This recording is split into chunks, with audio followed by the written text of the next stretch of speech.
more, 10 in the more, never a bar. Ayy, 10 in the more, 2 to the P. Nothing to you, but it's something to me. Handsome as ever, and cute as could be. You can watch us on YouTube, review for free. Ayy, this one time for the Twitch. This one time for the text. This one time for the phone line. Whole time, wonder what they gonna do next. You know, I just wish you guys would stop the quibbling. Oof, Rory. Yeah. Woo! That's tough. That's tough. You know, anything to say for your guy? I mean, he's Mr. You always got Rory's back, and yesterday. Hey, listen. You always got Rory's back, and yesterday, oof. This is the unfortunate thing about competition, that sometimes you fail. He failed. He had a number of opportunities to at least get in the playoff, if not win. Yeah. Right? And it had I can't, sometimes the other guy is better, right? Over the course of the week, it was between Rory and Bryson. But when you look at all the clutch situations, getting up and down, making the 3-4 footers, Bryson was better. And Rory, I mean, say what you want. The one sign of a not confident putt, right? Or a putt you are a little bit, which that golf course does, a lot of downhill putts and stuff like that. But the one thing that lets you know that it was a little bit of tentativeness, squeaky cheeks, was the fact that the ball missed right on the left to right putt. That means you didn't putt it with a lot of confidence. But yeah, he had an opportunity. He can't, there's no other way of putting it. There's no beating around that bush right there. I mean, look, there's guys that, you could clearly see when you watch a golf tournament, you could clearly see the guys who are trying to win and the guys who are trying not to lose, right? Just about the way the shots they hit, where they hit the ball, how they go about playing their round of golf. I mean, yikes. But, hey, it's hard, man. It's hard winning those things. It's hard for him, especially. The one thing that I will not tolerate. What? You don't even golf. Nah. So you can't even. He started it, though. That's not my fault. You can't even put in the context the difficulty of what they're doing. Listen, dude, I've been on a lot of mini golf courses. I've nailed longer shots than Rory just missed. Okay. Right through the windmill, it was nothing. Okay. I'm just saying. Listen, I did not say anything other than what it was. He came up a little short.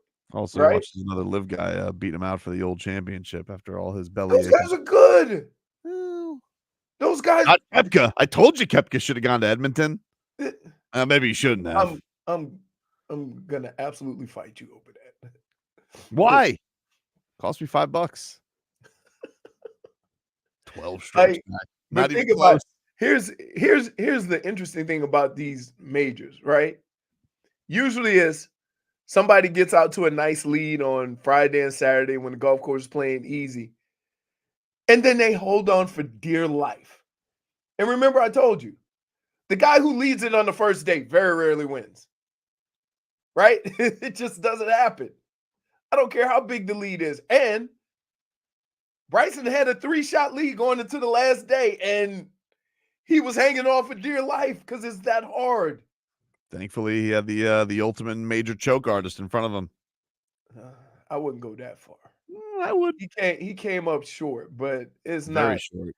It's not like yacked it up. Dude, it's really hard. I don't know what to tell you. He's nailed that putt 100 you guys see here for somebody who doesn't golf. Mm-hmm. You say, man, that was a 3.5-foot putt. Yep. Right? But if you golf, you understand how hard that is. It's not that easy. Is it hard, or did he get squeaky cheeks? Because you started today saying he got the squeaky cheeks. No. I'm not going to say it's not hard. But I am going to say at that level, right, how he missed it, he got a little squeaky cheeks. Squeaky cheeks. You can still, listen, no matter how good you are. That doesn't exempt you from failing. Why don't people get that? By the way, this was the only thing that was close over the weekend because, woof. Wow. I mean, damn, could they listen, it's not aggregate scoring. They didn't have to catch up. They were having fun. A lot of bottled up frustration from the Oilers that were they were lighting the cats up. They were moving as soon as the game started, you could tell they were moving a lot faster, right? Oh yeah. It wasn't quite what we were accustomed to seeing. No, I mean, you had everything on the break. It was an onslaught. It was an onslaught. I tell you, throughout this whole Panthers deal, I say the one thing I hate watching is they're very aggressive on the offensive end, and then boom, breakaway. I'm like, oh my God, it's so it happens a lot. And Paul Maurice, they asked him about it. He said, that's the way we play. That's what he always says. Although you notice how snarky they get. Like, I really haven't been annoyed because it's basically like watching, TSN with this broadcast. Because, Knobloch says the same thing. And they're like, oh, he makes a good point. They have had the offensive, so it's like, Johnny Canada there in the broadcast booth. And then Maurice says, it goes, loser talk. What's the scoreboard? Oh, you're in the offensive zone. I was like, what is that? A game ago, you can say it, but Paul Maurice says it, you can't say it? Right. You clearly see the bias. But here's the deal. You clearly see the bias. Here's the deal. We know that Paul Maurice going to talk a certain way, no matter what the outcome of the game is. Mm-hmm. He's been consistent with that all year, right? With the things they got to correct, the things they got to be better at. And he won't say, hey, we didn't bring it today. He goes, there was a lot of things in this game I didn't like, right? And we got to fix that. That's his way of saying, woof, right? It was bad. But yeah, it was bad. But what are you going to, obviously. What are you going to do? You're up 3-1. You're going to go in the locker room and yell like crazy? Yeah, you're up 3-1. Top hats and monocles get to get polished up and wear your finest attire for tomorrow night. It was always cats and 5 anyway. Can I say this? Everybody upset. It was always cats and 5. Can I say this? If one more person comes up to me and pull a Tobin, I'm going to be fighting a lot of people in South Florida. I don't know what that means. What does that mean? I'm going to tell you what it means. What does that mean? No bigs. They wanted to win it at home. That is you would say something stupid like that, and I would be no. I'm tired of hearing it. The only reason. Here's how sports works. I agree with you, Tobes. Here's how sports works. You get it when you can get it. Tomorrow ain't promised, right? Things happen the next day. You're adorable. All you can take care of is right now. Right now, Tobin. They got outplayed. Okay. So that's a whole different scenario. Although, please don't say to me they wanted to win the cup at home. You never won a cup. You better get it. Okay, but technically tomorrow is promised because they were up 3-0. That answers why. No. What do you mean? Tobin, you just answered why Leroy's feeling like that. Somebody's got a wager. Somebody's got chili peppers. He's got, what do you got? 4, 5, 6? He's got 4, 5, 6. I got 4, 5, 6. So if they lose tomorrow night, somebody's going to be very, very tight at game 6. Yeah, he's going to be Rory McIlroy. By the way, Tobin, as long as you've known me, mm-hmm. and as long as I've had chili peppers out there, have I ever gotten pissed off about losing? No. I don't recall. No. Roy. Hey, wait a minute. What'd you do yesterday? Me? Yeah. Nothing too exciting. I went over to my father-in-law's. We had a little barbecue, fish with my son. We caught ourselves a little rainbow bass. Ooh. with some bread. That was cool. Ooh. He had never reeled in a fish Is before. that a rainbow or a peacock? I don't know. Peacock bass. They don't have. I didn't know what it was. I thought it was a sunny fish, but my father-in-law says it was a rainbow bass. I was like, all right, peacock. All right, peacock bass. Peacock bass. No, yeah. Peacock. Rainbow bass. Like, how does a redneck not know the name of a fish? No, that's not what I caught. Huh? That's not what I caught. Rainbow. I don't even think that rainbow bass is what I caught. I thought I caught a sunny fish. It's not. There's no such thing as a rainbow bass. No, that's why I know you didn't catch one. No, so, man, it had blue stripes. It was cool. Hey, so was it big or just a little one? It was decently sized. Like it definitely looked like if I missed with getting the hook out of its mouth, it wasn't gonna feel good. I saw his little teeth. Does he touch this? Did Tommy touch the fish? Yeah, he loved it. He was having the time of his life. He never reeled in a fish that big before. Yeah. So the whole conversation that we had on the chat that I put up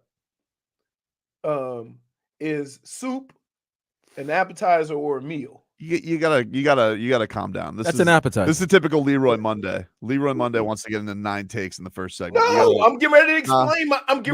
We got no time for that. I'm getting ready to explain what I did yesterday. It's a bit. Right, but that's because you wait. You can spend 37 minutes on Rory, and you don't even like golf. But and you tell me, here goes Leroy with a bunch of takes. First of all, Well, first of all, that's not fair. I've hated Rory McIlroy for at least 10 years. Okay. Right. And so if he's gonna have a big time choke, we're gonna end it. But now you want to get into your sandwich debate, which is gonna be at least a segment, and we can get to it next. Fine. Oh man, you're the worst. That's break Vlad. Vlad sitting there like, what they gonna do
Curl. This is Mr. Cat and Sugar Ray riding through. One me I tell a man she have me intoxicated, but her love high man like a genie on a call with a fly. Welcome back. Tobin and Leroy here with you. 560 WQAM. Take up until 2. Streaming live on YouTube and Twitch. Miami 560 WQAM is our channel.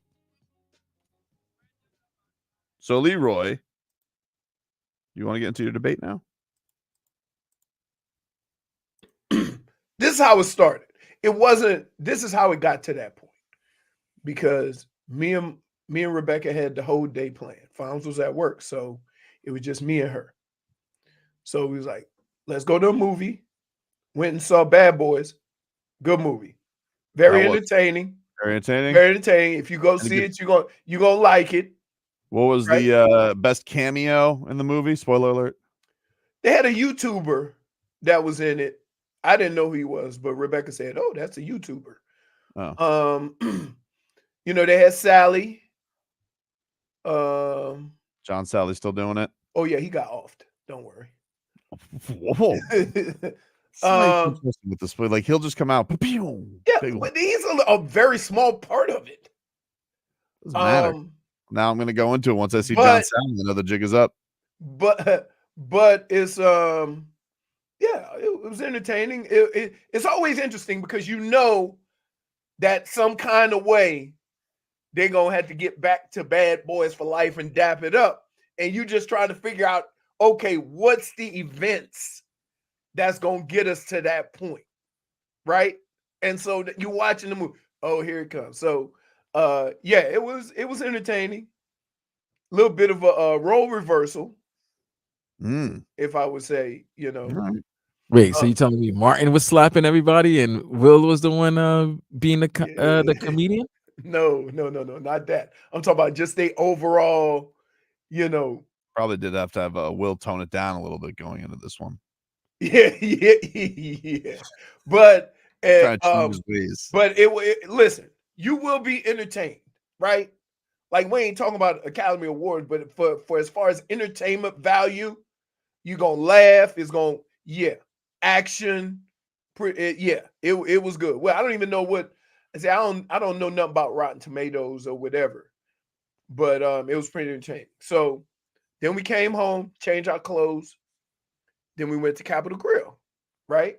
Now the whole conversation with the Capitol Grill was she wanted clam chowder. This was the days before. She wanted to have lobster mac and cheese and clam chowder. Okay. And I'm like, well, what you gonna eat? The clam chowder. No, it's not. No. So that's where the argument came. But that was fine because. But did she also have lobster mac and cheese? She had lobster mac and cheese with the chowder. No, she didn't have chowder. We nixed it. No chowder. No. Because if you would have told me lobster mac and cheese with the chowder, I would have defended it. Right. So we did that. Then I ordered surf and turf, right? Filet with a thing. But then they had a special. Fried lobster tail. Yeah. So we had that, right? With the surf and turf? Yeah, that was I told them bring that lobster tail, fried lobster tail as an appetizer. Oh, okay. So now we got the mac lobster and cheese. Lobster. We got the lobster mac and cheese. We got the fried lobster. You know what I'm saying? Look, you eat with daddy. Vegetables are optional. Of course. Right? So then we get there. She gets salmon, right? Which, and then I get surf and turf. I get the small filet with a lobster tail. And they bring me a strip steak. Right. So I have a question. Right. I said, I didn't order a strip steak. I ordered a filet. Oh, I thought you said strip steak. You want me to fix you a? Yeah. So he said it'd take a while. So then we got everything, you know, by then we was full. Right. So I said, just pack it to go. He charged me for both of them. What? And only had one? Yeah. What a bastard. Right. And so if I see him on the street, we're gonna have words. Damn. Then we went to she never been. Jackson ice cream. You never heard of that? Nah, is it special? I don't understand. Yeah, it's famous in Fort Lauderdale. It's right on Federal, right? No. Put it this way: we got there. They have a restaurant. They have good cheeseburgers too. They have a restaurant. Then we went. We had to wait for the ice cream. Hour wait. I'm out on that. It's good though, dude. Wait. You know I don't like ice cream. Ice cream has a salary cap of good though. Like no, it doesn't. Yeah, it does. What do you mean? The best ice cream can only be like it's not gonna be better than Goldstone. Like it's got a cap. Like you can only make ice cream so good. No, they make their own ice cream. Doesn't matter. It only can be so good. There's once you hit a perfection level. Hey. Will you people please tell Tobin about Jackson ice cream, please? Nah, it's a cap. It's just like it's not capped. It's a cap. It's a cap of taste. I'm not saying it can't be delicious. I'm just saying like I can't wait an hour for. It'd be like me waiting an hour for eggs. Like they can only be so good. What? You're confusing. Yeah. Oh my god. First of all, you don't even like ice cream that much. You're not an ice cream aficionado. And I waited. But you did that for love. That's why. No, and she never been though. That's great. I'm glad that you took her to a tourist attraction. It's not a tourist attraction. No tourists know where this place is. I don't know, dude. It's like in Dania Beach, dude. All the vloggers reveal it's everything. Not. Oh my goodness. There are people who are going to be like top Jackson's 10 ice cream. Listen to these people. Look at the messages. Okay, I'm sure it's good. I'm not waiting an hour for it. Wait, Smeathan agreed with you. Hey, you're out today, Smeathan. Tobin is a rat bastard bum, but he's right here. You waited an hour for ice cream, bro? Yeah, right. The line. It was the line, dude. But I'm telling you, like, look. But wait. Once you talk it up, because I didn't tell her where I was taking her because she had never been there. Okay. Right. So once we get there, I can't go. Line's too long. Let's go. Ice cream as a cap. Dude. I got her all hopped up and excited to. Like here's what I mean by ice cream as a cap. Like if you J-Fig, that's only on the weekend. See, I didn't know that because I had never had to wait before. Yeah, but an hour wait for ice cream is ridiculous because ice cream can only be so good. It's not that it's not good. It's just not hour wait good because I could just go to another ice cream place and have just as good of ice cream. No, you're missing the point. No, I get it. You had an experience. It's great. Hour wait's a bit much for me. Hour wait for lobster mac and cheese? Absolutely. Hour wait for ice cream? You missed me with that. It was worth it. But getting back to it, can I just go back to Snitchy Can I say this real quick? Can I ask you if they have a flavor and you ask them about the flavor and they refer to that flavor as just like something else, right? That doesn't help because they had this thing called Gator Tracks. And I'm like, oh, it seemed like it got some action. So, I'm all about the nuts and the chocolate and the. Those like mud tracks or moose tracks? Yeah. Yeah, that's what they said. Hey, you ever had Autopars from Publix? Yeah, just like that. Better, but just like it. Okay. Right? So, Cat for Life, you can make your own ice. Clearly, you guys have never been there.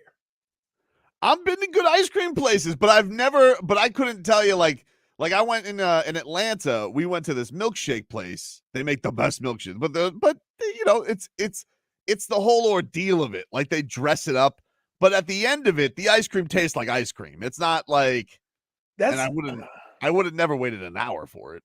But once, like, if you say you're going somewhere, right? So, for example, when we went to Vegas, yep, and you dragged my ass to the aquarium. Yep.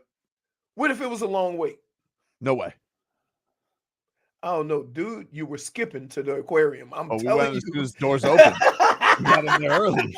You're like, I mean, the only disappointment you had on that whole trip was like, damn, we missed. They just fed the piranhas. Right. We did miss that. But no, I wouldn't have made you wait an hour for an aquarium. Ridiculous. Right. In fact, I prepped the day before. I think I took a journey over there and I was like, hey, what is the typical wait time? Like, if you get here early, no line. I'm like, oh, great. Right. So I scouted. Okay. But still, But let's get back to the original point here, because it's Father's Day. You hanging out with your daughter. You put a Twitter poll out to embarrass Snitchy Mouse, and I got to tell you, to embarrass her. Nah, I want to say something. I'm going to defend her, because if you told me Capitol Grill, what could I have, salmon or chowder as my meal? I think I'm picking chowder. Yeah, but I'm not picking either one because I don't like. I'm not. I understand you're not picking either one, but if you have to pick one, you have to. If they come to you and say, "Mr. Horde, sorry, we've had our guy kidnapped. All we have left in the kitchen is salmon and chowder. What do you want for dinner?" Yeah. Gotcha. No.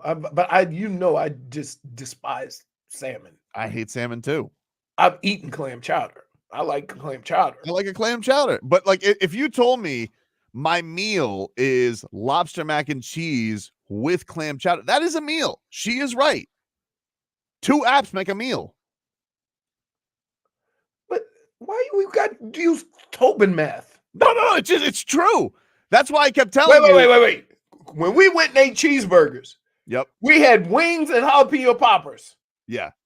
And a cheeseburger. Right. So did we have 2 meals? What we pigged out. We pigged out. No. But if you told me my meal was wings and jalapeno poppers, you would have been like, "Oh, you had a meal." No, dude. No. Yeah. Hey, let me tell you something. I know he is boxed in. You are boxed in. But I'm gonna tell you what, that lobster mac and cheese. Oh my goodness. Incredible. Oh my goodness. It's unbelievable. We'll take it. Why does Tobin sound like ice cream hater? Because he's never been there. No, I love ice cream. Dude, but hey, one day, home from work, we're stopping there. Okay, fine. We could do that, but we're not going to wait an hour for it. If we get there, it was a unique situation. I've never waited. But if we left here, the studio, and for some reason Jackson's had an hour wait, I'd be like, I'm sorry, I can't wait an hour for ice cream, because I could go to Carl's and the ice cream is going to be pretty damn good. Carl's. Wait, so how about this one? So I get the ice cream, with the cone, the big cone, waffle cone, right? Get my little ice cream. I tell them put a little chocolate on it, right? They give you the little thing that slides underneath the cone. Mm. So we driving. I got some ice cream for my wife and my mother-in-law. We driving, and chocolate everywhere. Yeah. Oh my God! The little thing had a hole in the bottom. Oh. So while I think I'm eating ice cream and being nice, I look down when I get white shirt, everything.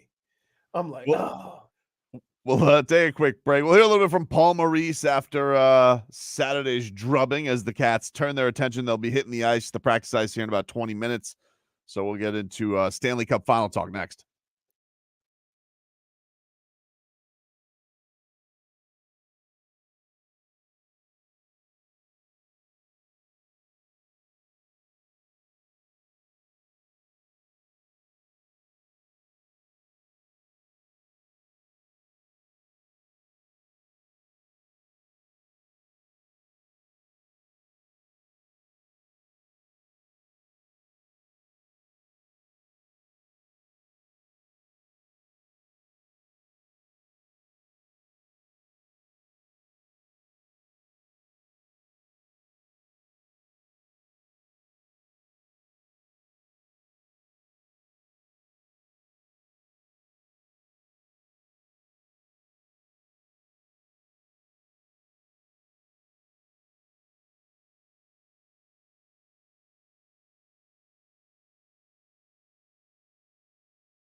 All right, welcome back, everybody. Tobin and Leroy here with you, 560 WQAM. Take you guys up until 2 here on the program. Has this been one of the least eventful NBA finals? I don't know whether it's because of the time. I don't know whether it's because of the way the games have been. It's the teams. I think It's the 3 was teams. eventful. Okay. I mean, 3 with Luka melting down like that was pretty. Okay. It's the teams. Okay. Nobody gives a rat's ass for Boston, and nobody's really. I don't know if that's true though. Like Nobody- people, like the media. You're talking about 2 of the markets. I mean, the player Luka definitely is a guy that people care about and gets a lot of. Like Kyrie's obviously one of the biggest media polarizing athletes there's been in a long time. And Boston, I mean, they shoved Jason Tatum down our throats for years. Wouldn't it be fitting that Jaylen Brown wins the MVP? He will. He's going to. Right. I mean, but he's I'm going just saying, like, they push, like, very rarely. Think about this. Very rarely is a star that the media has named on said team doesn't go on to win all the accolades that come with that success. It's just Right. been a very. It's happened before. It's just been Because a very. remember Caleb, it happened in with Golden State. Okay, that one time. But even remember last year, was it last year when we thought that Caleb Martin should have won the MVP? Eastern Conference. Mhm. Right. You see what I'm saying? It's just one of those things. Like it's hard to like what Jaylen Brown is doing, especially when everybody wants Jason Tatum to take that mantle. Right? It's pretty impressive. It's one of these. I think it's just it hasn't been very competitive. I mean, you go up 3-0 and then there's a blowout. Like, And guess what? Here, let me say this. If you want to be considered one of the great champions, you can't lose by 40. Sorry. Stop. Really? Stop, You Leroy. can't lose by 40. Stop. Not in the final. So let me Name get this another straight. team Hold on. that's Let me just get straight. The Panthers can't be a great champion because they lost by 7. No, hockey is different. Oh Dude, my they God! literally lost the equivalent. What is he doing? Losing 8-1 is the equivalent. Like, yeah, what are you doing? Because I'm as big a Boston hater as Losing there is. 8-1 is the equivalent of getting your no. ass smacked by 40. But in Cares that hockey- they lost by hockey's 40. different, They dude. lost. If Okay. they lost by 20, they lost by 30, they Okay. lost by 40. You Okay. got blown out. You got blown out. Who cares? Okay. Go show me the last team. Show you the last team what? That Yeah, lost hockey, by that margin hockey is there's considered a great blowouts in champion? hockey all the time. Not like right? that, dude. Not like that. But No, look, there's Not not. like that, dude. In hockey playoff, every game is a 1 goal going to overtime type of game. You don't see an 8-1 Okay. beat down like that. Like, what are you talking about? Eight goals getting scored on the Panthers, or you don't think the Panthers are going to be considered a great champion? That's weird. I think the bigger thing, like if you're gonna say here's Here's what what I'm saying. here's what they say is here's what the conversation was before the last game with Boston. Is this going to be one of the greatest champions to ever play? And they say this is what they did. This is what they did. This they could go 16-2 or whatever. And I'm like, no, but the reasons they're not one of the great champions is because they haven't gone through anything. That's why everyone's good. Like, this is a legitimate opponent they're going. But you against. don't But when it's you not because they lost by 40. When you think about champions, though, when you think about like. You don't go back and say, "Oh, they didn't have to go through this team or this team or Sure this you guy do. got hurt." Or Absolutely. no, you Yeah, don't. Yes, you do. No, you don't. You're being silly. I don't know No, you what don't. dude. You absolutely do. You And the don't. fact- You don't remember who was hurt and who wasn't hurt.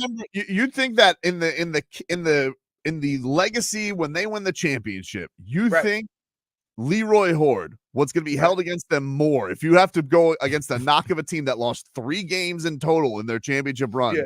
You're going to give more credence to the fact that they got blown out After winning game in 3. a game that they were up 3-0.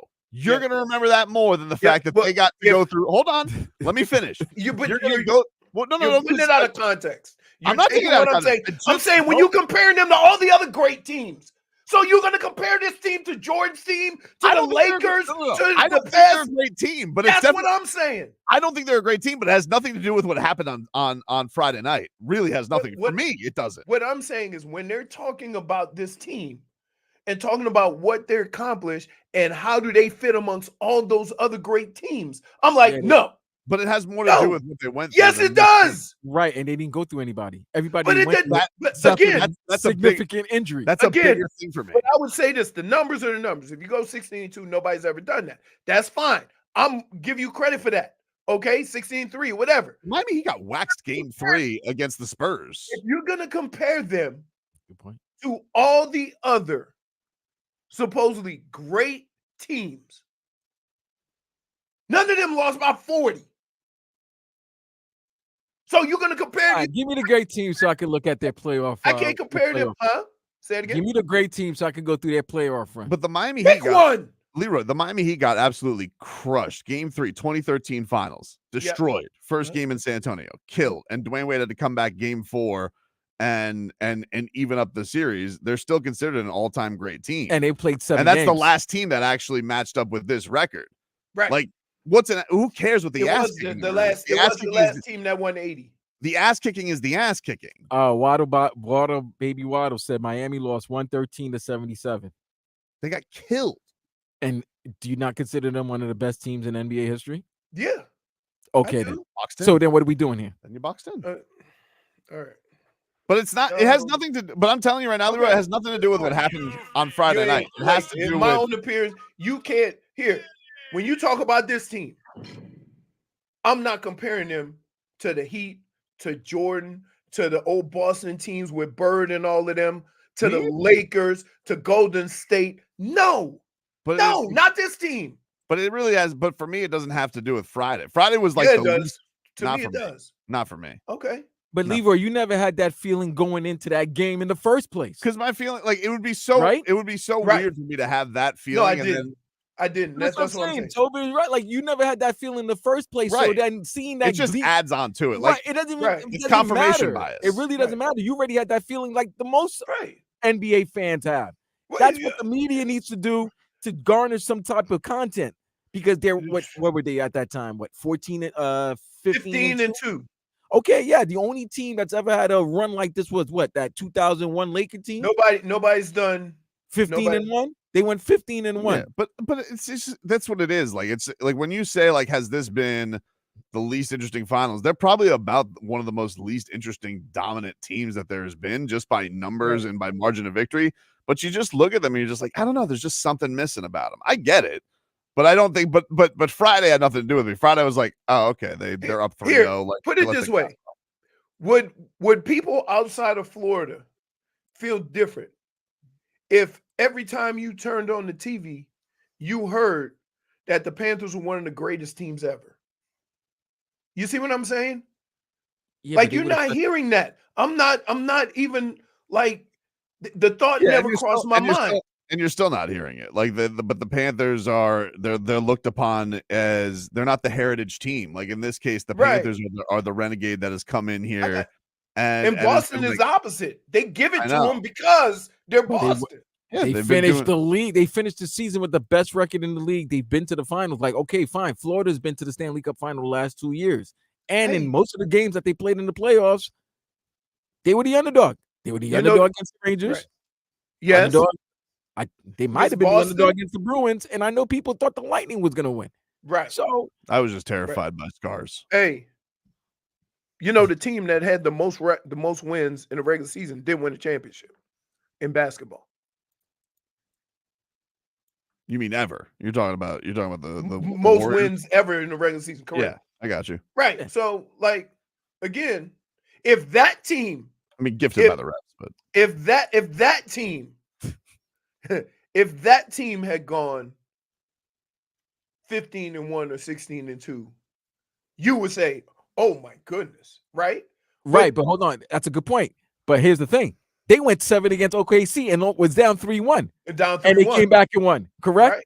So if they had won that final, would you have still considered them a great team? Yes. Or would you what do you take away the fact that they had to go 2 7-game series? Yeah, but they would have been back-to-back champs. Oh, right. So that's what I'm saying. It's like, it really, whatever the media is saying is whatever the media is saying. Whatever you think is how you're gonna feel. This Celtics team, if they're gonna, maybe it sucks to say this, but like for people who aren't in Boston obsessed, like they're gonna have to do it almost again for people to give them their flowers, because I do feel like everyone looked at being like, you didn't have to face Jimmy, who has been your nemesis the entire time. Didn't have to face him. I don't care what anybody wants to say that's biased. It's the facts. Jimmy Butler's been their joker, and they didn't have to face him. They have to face. They didn't have to face. No, I got you.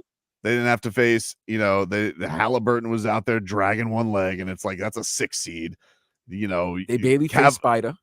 Barely faced Spider and Jared Allen. The other teams, like you didn't, New York was falling apart at the seams. I had to play. The damn Bucks didn't have Giannis or Dame. Like, yeah, it's a depleted East. If you don't if we're gonna look back at Boston, be like, yeah, you should have won. If you didn't win this year, when was the year you're gonna win? And as a matter of fact, not to give them props, I gotta give them props.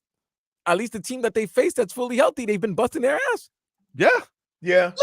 But it's getting back to it. Like I've been. I guess what I should say, Leroy, is I've been throwing asterisks at this Boston team anyway. Friday, I didn't need Friday to do that. I'm just saying, like, I was at a Rocco's Tacos. I was at a Rocco's Tacos for my wife's birthday on Friday, and I was like, nah, whatever. It's just to compare this team with some of the teams that we know to be all-time greats, right? I think that's what I'm fighting back against. You're right in your thinking that they're not a great team because you had that thought already. Right. So Friday just solidified that. But nobody thought they were a great team. It's just content for these bums on. Right. It's like I didn't. So I got basically. I didn't need. Wait a minute. I'm learning from the best. What? How many times you come in here and say, guess what those bums said on Jet Up? Oh, every day. I gotta go and like Tobin rubbed up thought. That's it. Yeah. Now here's a question. A little bit of petty in everybody. Here's a question, Leroy. I need to ask Tobin. Happy belated to your wife. Oh, thanks, man. Has this ever happened to you before where a Heat finals is around the same time as your wife's birthday? Oh, yeah. A lot. And what happens? Man, I want to say I might have even was one of the games. I might have covered it last year on her birthday. I feel like I might have been at the arena. Well, I made it up for her. You can do here. Here's what the great thing about it is. If it falls on Friday or Saturday, you can just switch the nights and say, hey, let's do something. I'm pretty sure last year, I feel like I was at the Heat Arena for her birthday. I'm pretty confident that I was. Let me see. NBA Finals. Got dates. Maybe a game. Nah, it was over by then. It was over? I was good. But I do feel like that happened a year, Vlad. I'm not sure. I feel like that did happen one year. No, I'm just because I know if you got a big 3 NBA final and it's the wifey's birthday, that's a I don't know.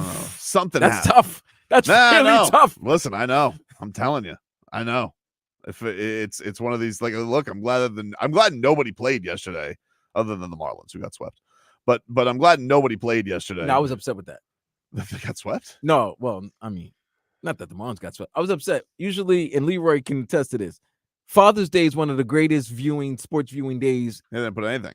They only put the U.S. Open, which they always do. But you usually get the Game 7 possibility and the U.S. Open final. Like that Father's Day Sunday, Game 7 NBA final or Stanley Cup final, whatever, U.S. Open final round.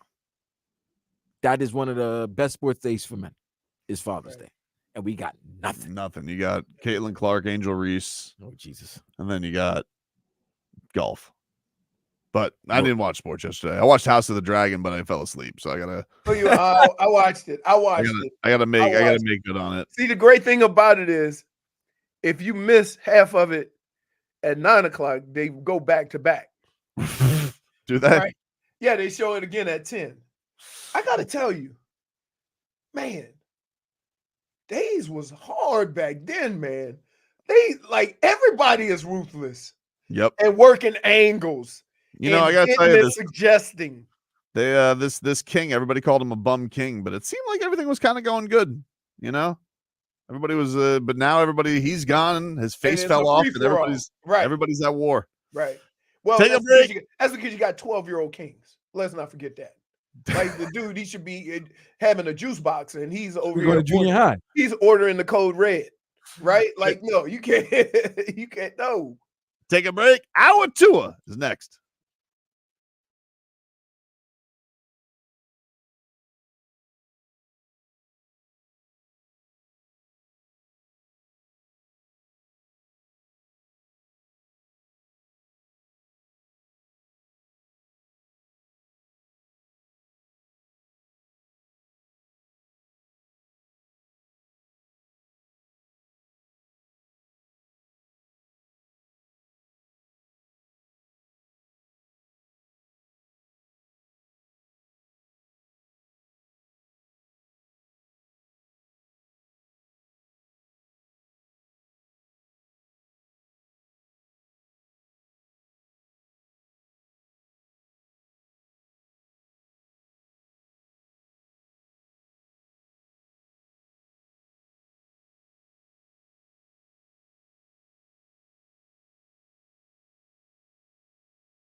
Hour 2 of the program, ladies and gentlemen.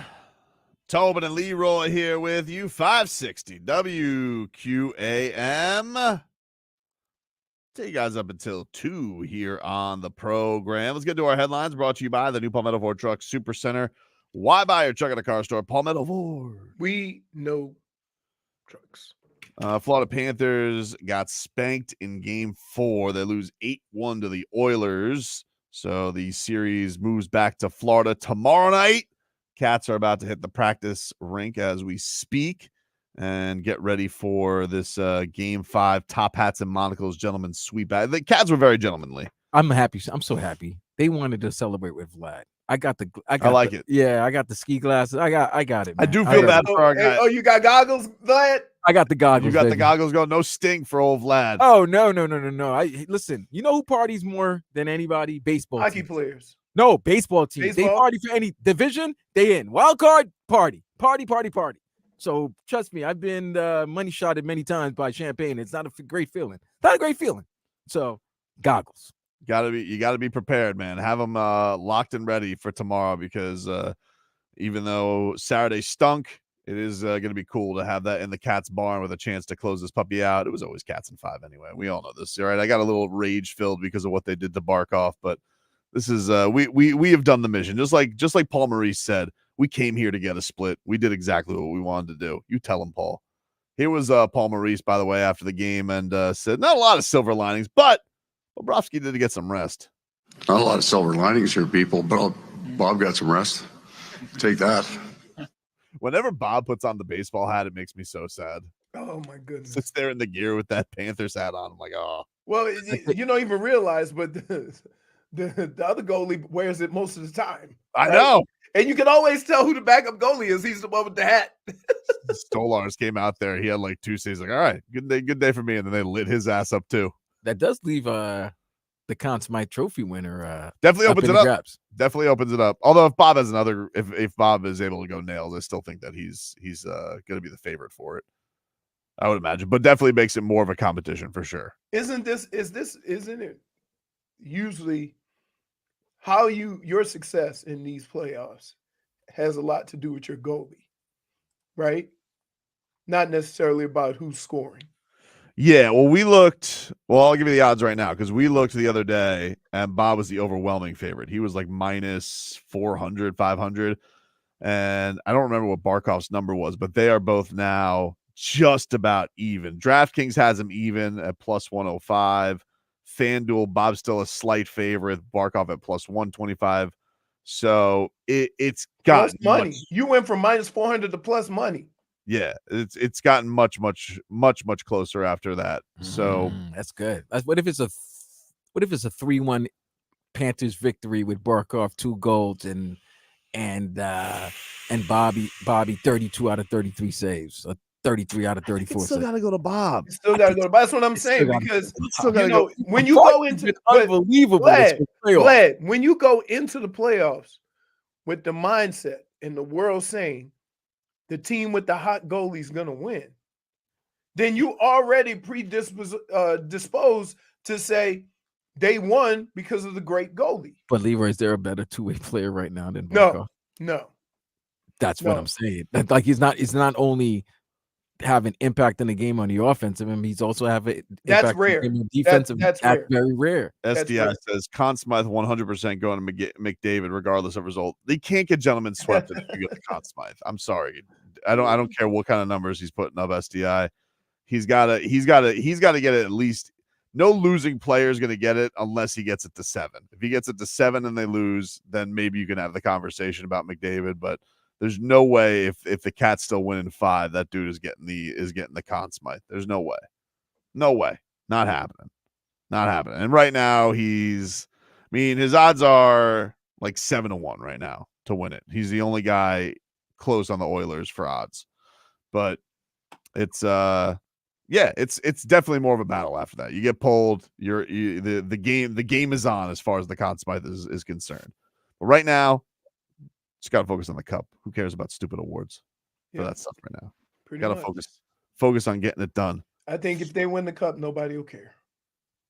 No, I really don't care. I don't either one of them getting it. It's great. Dade South says that he is He's getting a Durham Smythe. He's getting Durham Smythe. Yeah, he said Kachuk's gonna get the Durham Smythe. Kachuk's plus 50,000 right now for the Conn Smythe. He is not for Twitcher. He is not anywhere close for that. He is not anywhere close for that. Meanwhile, tonight you have Game 5 of the NBA Finals. Tip-off set for 8:30 between the Celtics and Mavericks. Of course, the Celtics have a 3-1 lead there after getting killed in Game 4. Tip-off set for 8:30. Boston 6.5-point favorite tonight against the Celtics. I'm sure that Kyrie Irving has gotten all the Boston fans happy at him after referring to them as a cult. In a good way. In a good way, yeah. He just didn't buy in. He didn't buy. You think that O'Keefe's going to decipher that? He meant it in a good way. Is he calling us Salem witch? What does he mean that? I don't understand. Did you hear Kyrie Irving's comments, Leroy? No, I did not. We'll get those for you. We'll play what Kyrie had to say on Boston, but he was explaining how like he didn't get into the reverence of Boston, and he feels like that kind of was held against him once he got there. Bryson DeChambeau wins the U.S. Open over Rory McIlroy. Just a tremendous choke, and Rory, the videos of him leaving the clubhouse are really heartbreaking. Can I just say what? This has nothing to do with sportsmanship or whatever. Yep. But if I'm that disappointed, just let me go grovel in my own misery. Thank you. You don't need a camera? No, I don't know. I don't need to be held against me that I didn't wait in one of the more as miserable as I felt to congratulate the other guy for winning. Like it doesn't mean Especially I don't if I'm like not in the him. same group with the person. It doesn't mean that I'm not, happy for him. It just means that I feel like I let one go. I hit some shots that I normally would hit. Right.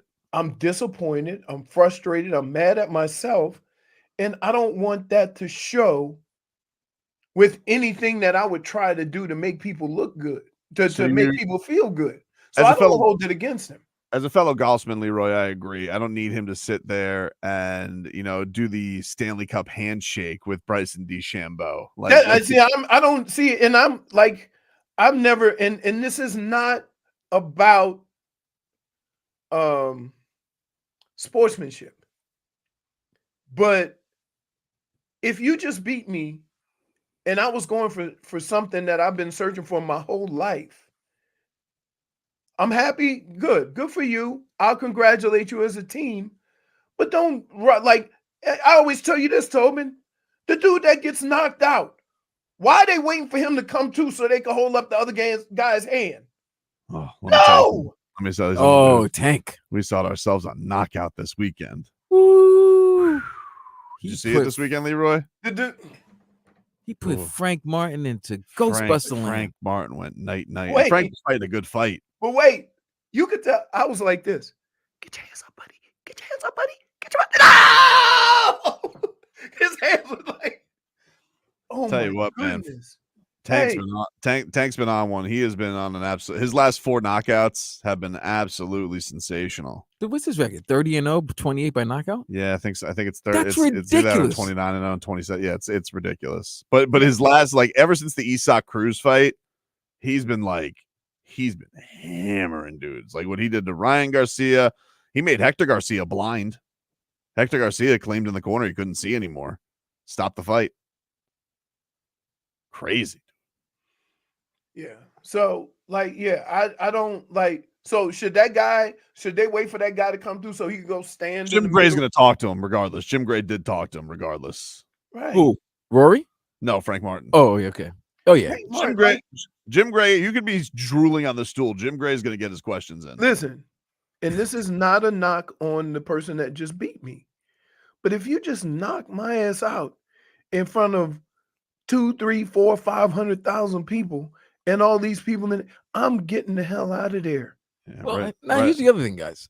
If you knock me out, what makes you say that I'm going to be sensible? I might say some things that, Right. That happened with. What about the dude that said, I wasn't knocked out? I wasn't even knocked down. That was that happened very famously, and Joe Rogan claimed that he was going to stop talking to knocked out fighters after this. He did not, but he claimed that he was going to because it was Stipe, Alistair Overeem in Cleveland, and Stipe, knocked his ass out. Knocked him out bad. But he had claimed that I think he had Stipe. I want to say it was in a guillotine, and he claims that he had Stipe tapping, and so. But he had just been knocked out. And Joe Rogan's like, okay, let's go to the tape. Nope, doesn't look like you had him tapping there. and after that, Joe Rogan had claimed, I'm not going to talk to concussed fighters anymore. Right. Is it at that point, is it sportsmanship or is it just a bad look? You know what I mean? Look. We dab up after games sometimes, and that's cool. I give a quick dap, when the clock's running out. Good game, see y'all, or whatever. But I'm out of there. I'm out of there. I'm not hanging around, right? Same. And it's not poor sportsmanship. People think it's poor. No, it's not. It's you more upset that you didn't get the job done, right? Yeah. And I don't want that to come across when I'm talking to somebody or anybody else as to think that I'm not a good sportsman, right? Because I told you the hardest thing for fans to do is admit the other team was better. Mm-hmm. And I've said that. No, they got us today, right? I admit that. So it's not a matter of, it's just that you put people in bad situations that right after you, just think, if every time right after you failed, the second you fail, you got to answer questions. Those questions ain't going to be thoughtful. Those questions going to reflect your frustration and your anger of not being able to get it done after all that work you put into it. And so I don't want people there saying, you know what I mean? And then get mad when the person don't say nothing. Yeah. The whole Rory situation with that upset me because I saw Scott Van Pelt of ESPN saying that he's always gonna be remembered for not talking. I'm like, what do you want him to say? Right. I didn't even know that he hasn't talked since Leroy said. No, but I think everyone's gonna remember him choking, just choking. Right. It's already it's adding already on top of what's already a nightmare. I feel like there are certain cases like if him and Bryson DeChambeau had a really good back and forth send off, and Bryson just hit an eagle to beat him, and then he leaves because Bryson did something awesome. Okay, I can see that being a thing, but what else has to be said? You know what happened. But totally, and let's put it, and let's think about the other aspect of this.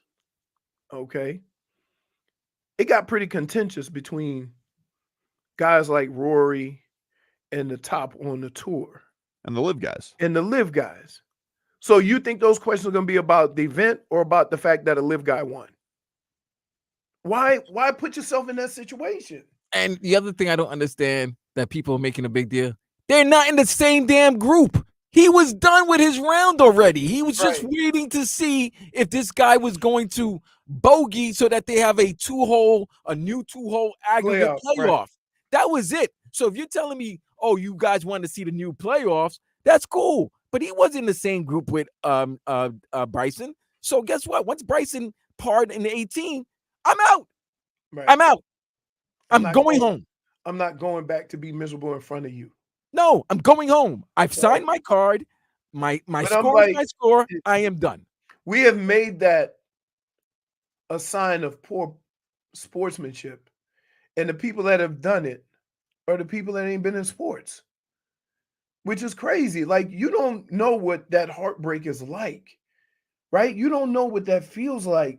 And it's not, and sometimes the way your emotions work, your true feelings ain't going to come out. It's going to be the frustrating and the disappointment that's going to come out. And if you're going to look worse. You see what I'm saying? How many times do you hear, athletes that lose and get beat down, and the first thing they talk about is calls, or if it's not there. You're asking somebody to be unhuman, right? When disappointment and failure are all part of it. And you want that person to just stop those emotions to go and be happy for the other guy. And it's not a matter of whether you're happy for him, right? You acknowledge you got beat, but it's your disappointment that you don't want showing. Like, what is Rory going to do in front of by getting pounded 1,000 times with the same questions and then get hit with the live stuff that he was, on the spokesman for the tour about? That's where it's going to go. That's where all that conversation is going to go. I'm not mad at him for not being a part of that, right? Yeah, I mean, it's just more it is more the live thing is what it is, because he was very vocal against it. Like, but right. That to him is almost, now you could say, hey, is he having the BJ Tour's back? Yeah, maybe, but that he built himself. Yes, no. Here's the problem. A lot of these guys thought they're going to take the money and they just going, we'll never see him again, fade off into golf purgatory or whatever, and just take the money and be happy and go have little tickle fights 3 rounds a week and whatever. Now there's been 2 live players to win majors since. Now it not only looks bad for the PGA Tour, but it looks bad for those players who've been bad-mouthing them, because now they coming back after playing 3-round events and what you call tickle fights and winning these big events and these major tournaments. So it now, if you think about it, that puts more pressure on the PGA Tour to get everybody together, because now people are going to start, instead of people, saying, well, we still have the best events and the best tournaments, they're going to say, well, I want all these guys to play together more. I want to see Bryson more. I want to see Brooks Koepka more. I want to see all these guys, playing against Rory and playing against Scottie Scheffler all the time. That's going to be big. And it's not happening. We'll take a quick break. We got some news from Panthers practice we got to get to. Maybe some changes on the lines, and a couple of guys aren't there. We'll give you those updates coming up next.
Welcome back, everybody. Tobin and Leroy here with you. Hey, Blink 182 is coming to the Kaseya Center with special guest Pierce the Veil. That sounds like a J-Fig band if I've ever heard one. Pierce the Veil. I mean, like, that sounds like Dark Shades and goth. Pierce the Veil. Black makeup. Yeah, dude. If you guys want to go, we'll give away a pair of tickets before the end of this hour.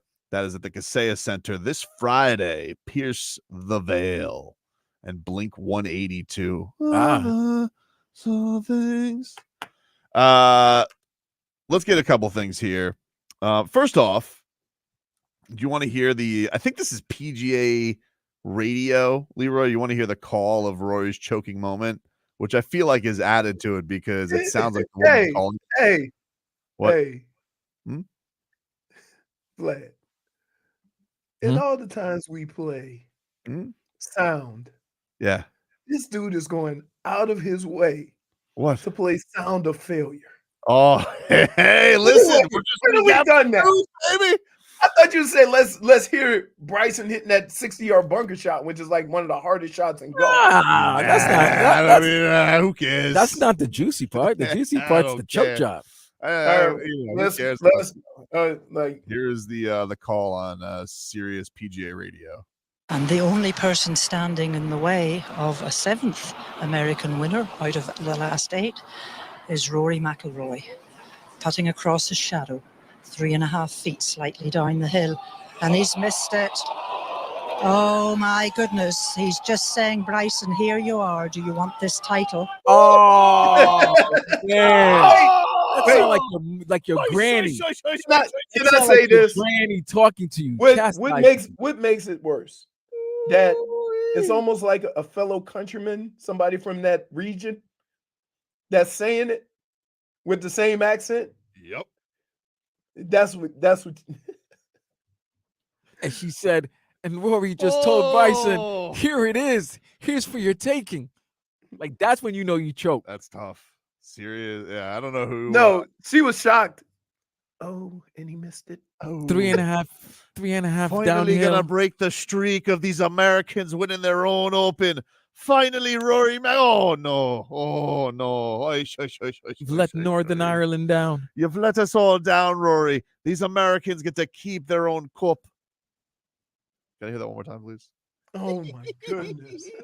And the only person standing in the way of a 7th American winner out of the last 8 is Rory McIlroy, putting across his shadow, 3.5 feet slightly down the hill, and he's missed it. Oh my goodness, he's just saying, Bryson, here you are. Do you want this title? Do you want this title? She's good. I like her. I like her. Who is that? I don't know. I don't know, but she should do all golf she is excellent radio calls. No, usually they show some excitement. No, listen, she just said they've won 7 in a row of this 7 tournament. out of 8. 7 out of 8. And you be the one to stop this right now, Rory. Like they don't like you know who I'm trying to think, you know who the other winner was? John Rahm. Was it last year? No. Oh. I think he was the Spaniard, huh? Yeah. Last European player. I think so. Yeah, that was a great call, though. I liked it. We also got the NBA Finals tonight. I'm sure Boss is going to react to Kyrie Irving. Here was Kyrie talking about his time in Boston and why it didn't work out. Yeah, I mean, when I look back on it, getting traded here, this wasn't one of my options. It wasn't like number one on my list. So when the trade opportunity got approached to me, instead of going back and appreciating the Celtics history, I just came in with an open mind and just kind of like, all right, I'm just going to go with the flow into this. But I think that was the wrong approach, just being young. But now that I'm a little older, hindsight looking back on it, I definitely would have taken the time to get to know people within the community, talk to some of the champions that have come before me, actually extend myself to them instead of the other way around, expecting them to be there for me and give me advice. Because they've been through it. They have championship pedigree here. They've shown it for years. They're one of the most winningest franchise in all of sports. So you have to show your respects here. And I think that's what I struggled with initially, was figuring out how I'm going to be a great player here while winning championships, while also leading a team and selflessly joining the Celtics organization or the cult that they have here. And that's what they expect you to do as a player. They expect you to seamlessly buy into the Celtics pride, buy into everything Celtics. And if you don't, then you'll be outed. And I'm one of the people that's on the outs. I'm perfectly fine with that. You know what I mean? I did it to myself. They don't welcome me in with warm embrace, even though I know a lot of people in the organization and my friends still here, some of them. But yeah, it was just a doing to myself. And that's what I was talking about in terms of accepting the choices. But looking back on it, definitely would have showed my respect and had more of a counsel around me from some of the Boston Celtics that came before me to explain what the pressure is like. So, yeah, well, damage is done. Sorry. You should have joined the cult. See, you look at it that way. I look at it as, okay, that's a turnaround. That's Kyrie saying it was on him. Right? How many players would say that? I mean, it was a long-winded way of saying that. But yeah, it was a long route to get there. Right. To say that Either way, that wasn't even an accurate assessment. What do you mean? Because in 2021, John Rahm won, and in 2022, Matthew Fitzpatrick won. Okay. So you're calling her out? Yeah, it wasn't 7 out of 8. Okay. By the way, Kyrie was lying as well. You don't believe him? He wanted out of Cleveland. He's the one that wanted to go to Boston. Right. No, he didn't want to go to Boston. So then where did he want to go? His original list was, strangely, the Spurs were tops his list. His other teams, I'm looking at the article right now from Windhorst. The other teams that he would be willing to join, Knicks, Timberwolves, Miami Heat. Boston wasn't on his list.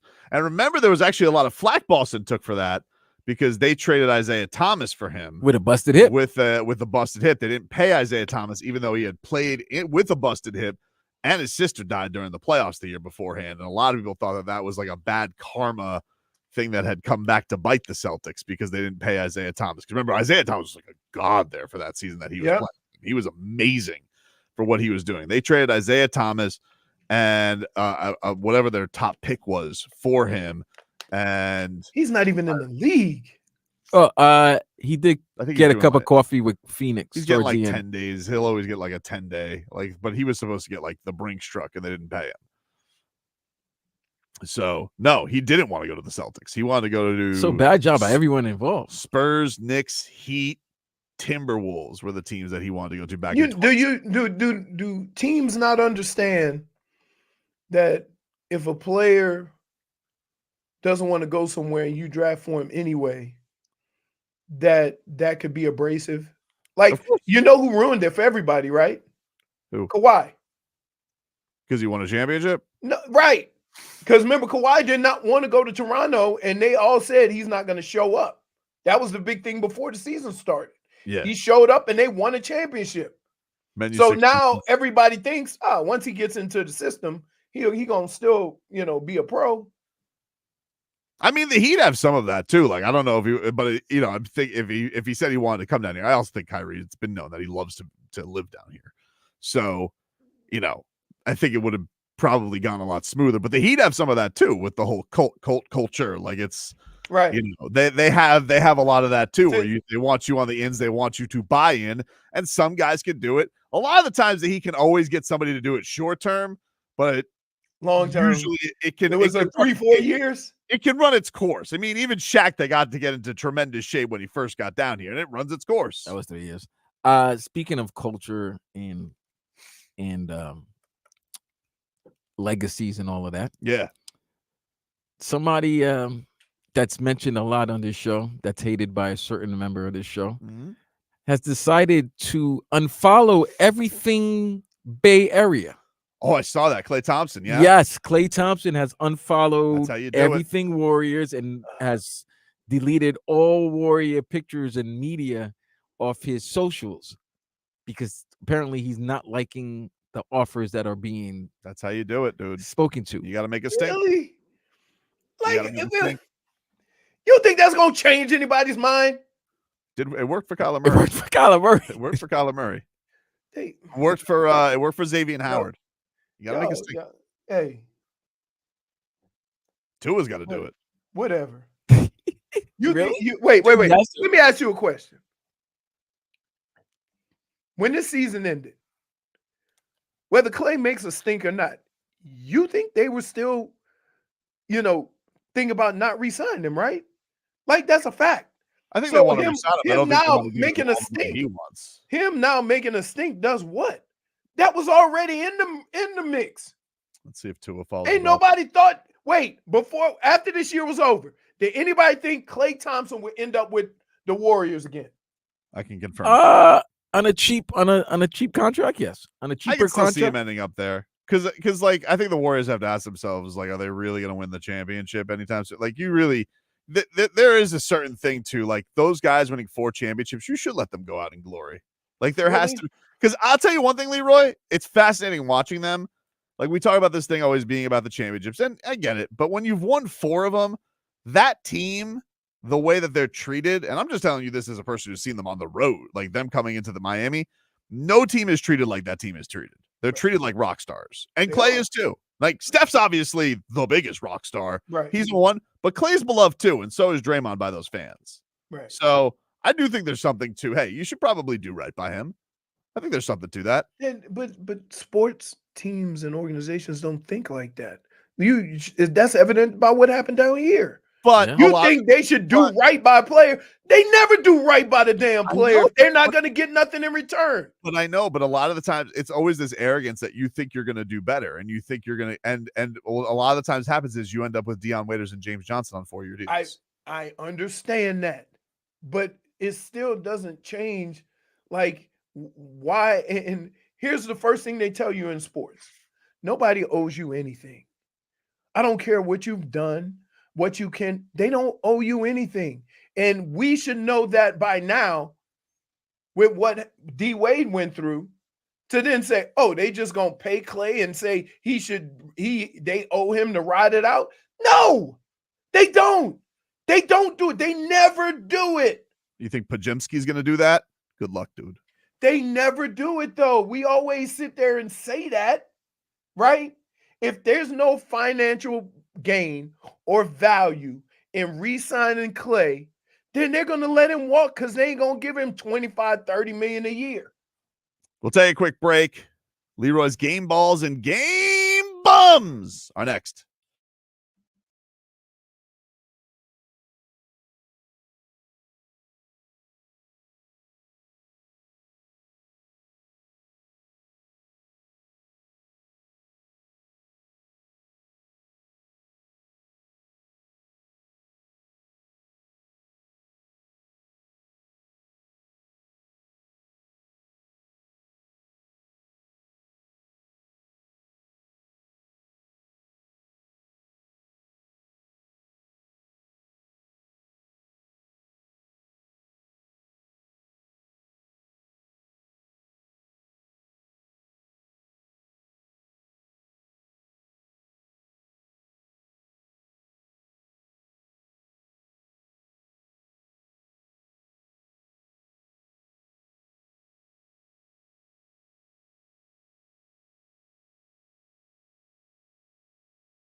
All right, welcome back. Tobin and Leroy here with you, 560 WQAM. For the record, Leroy. Yes. We'll get to your game balls and game bums here in just a second, but for the record, I can exclusively confirm. I suppose anybody could if you just have Instagram. I can exclusively confirm, Leroy. Tua Tagovailoa still follows the Miami Dolphins on Instagram. I've looked it up. Tua still follows the Miami Dolphins on Instagram. He also follows Zach Sealer. He also follows Teron Armstead. It appears he has yet to make his Tua. You're going about this the wrong way, dude. You need to unfollow the Dolphins. Make a stink. And I know there are reports this week. There are reports from ESPN's Jeremy Fowler. He reports this week that don't be surprised if contract talks heat up. He says they are in the ballpark of a deal happening. But you got to speed these things up. I know Tua played a little bit of the bad guy with his last press conference, but he needs to you know what, Leroy? How's he playing the bad guy? He's not gonna. He needs no, to. But I'm saying, how is he ever playing the bad guy? Oh, just being like, I'm antsy about the contract talks. I can't, the business. Yeah. The you know why? Because everybody who's had worse numbers than him have gotten their contract. Agreed. And he's playing on a team that's he's probably one of one that could play the role that he has in this organization. He has been nothing but a stand-up dude since he got here, regardless of them trying to sabotage his career, right? And he's frustrated that it's taking so long. That's human. That's all that is. Why? Okay. You want to know how's he a bad guy? Leroy, you know what I'm going to do? What? I'm going to stand with Tua. You know what I'm going to do? I'm going to unfollow the Dolphins right now. I'm going to unfollow the Dolphins on Instagram and on Twitter. When is that going to get done? They're going to know I'm not happy. Leroy, that's all cap. Nope. Doing it right now. Yeah. Look. Do people wait? That's all cap. Right here, dude. Question. Wait. Let me ask you a question, Vlad. That's all cap. Let me ask you a question.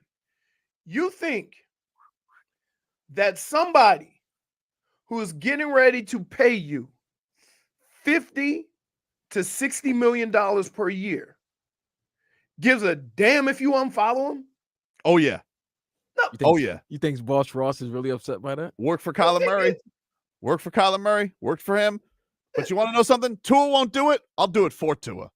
Here we go.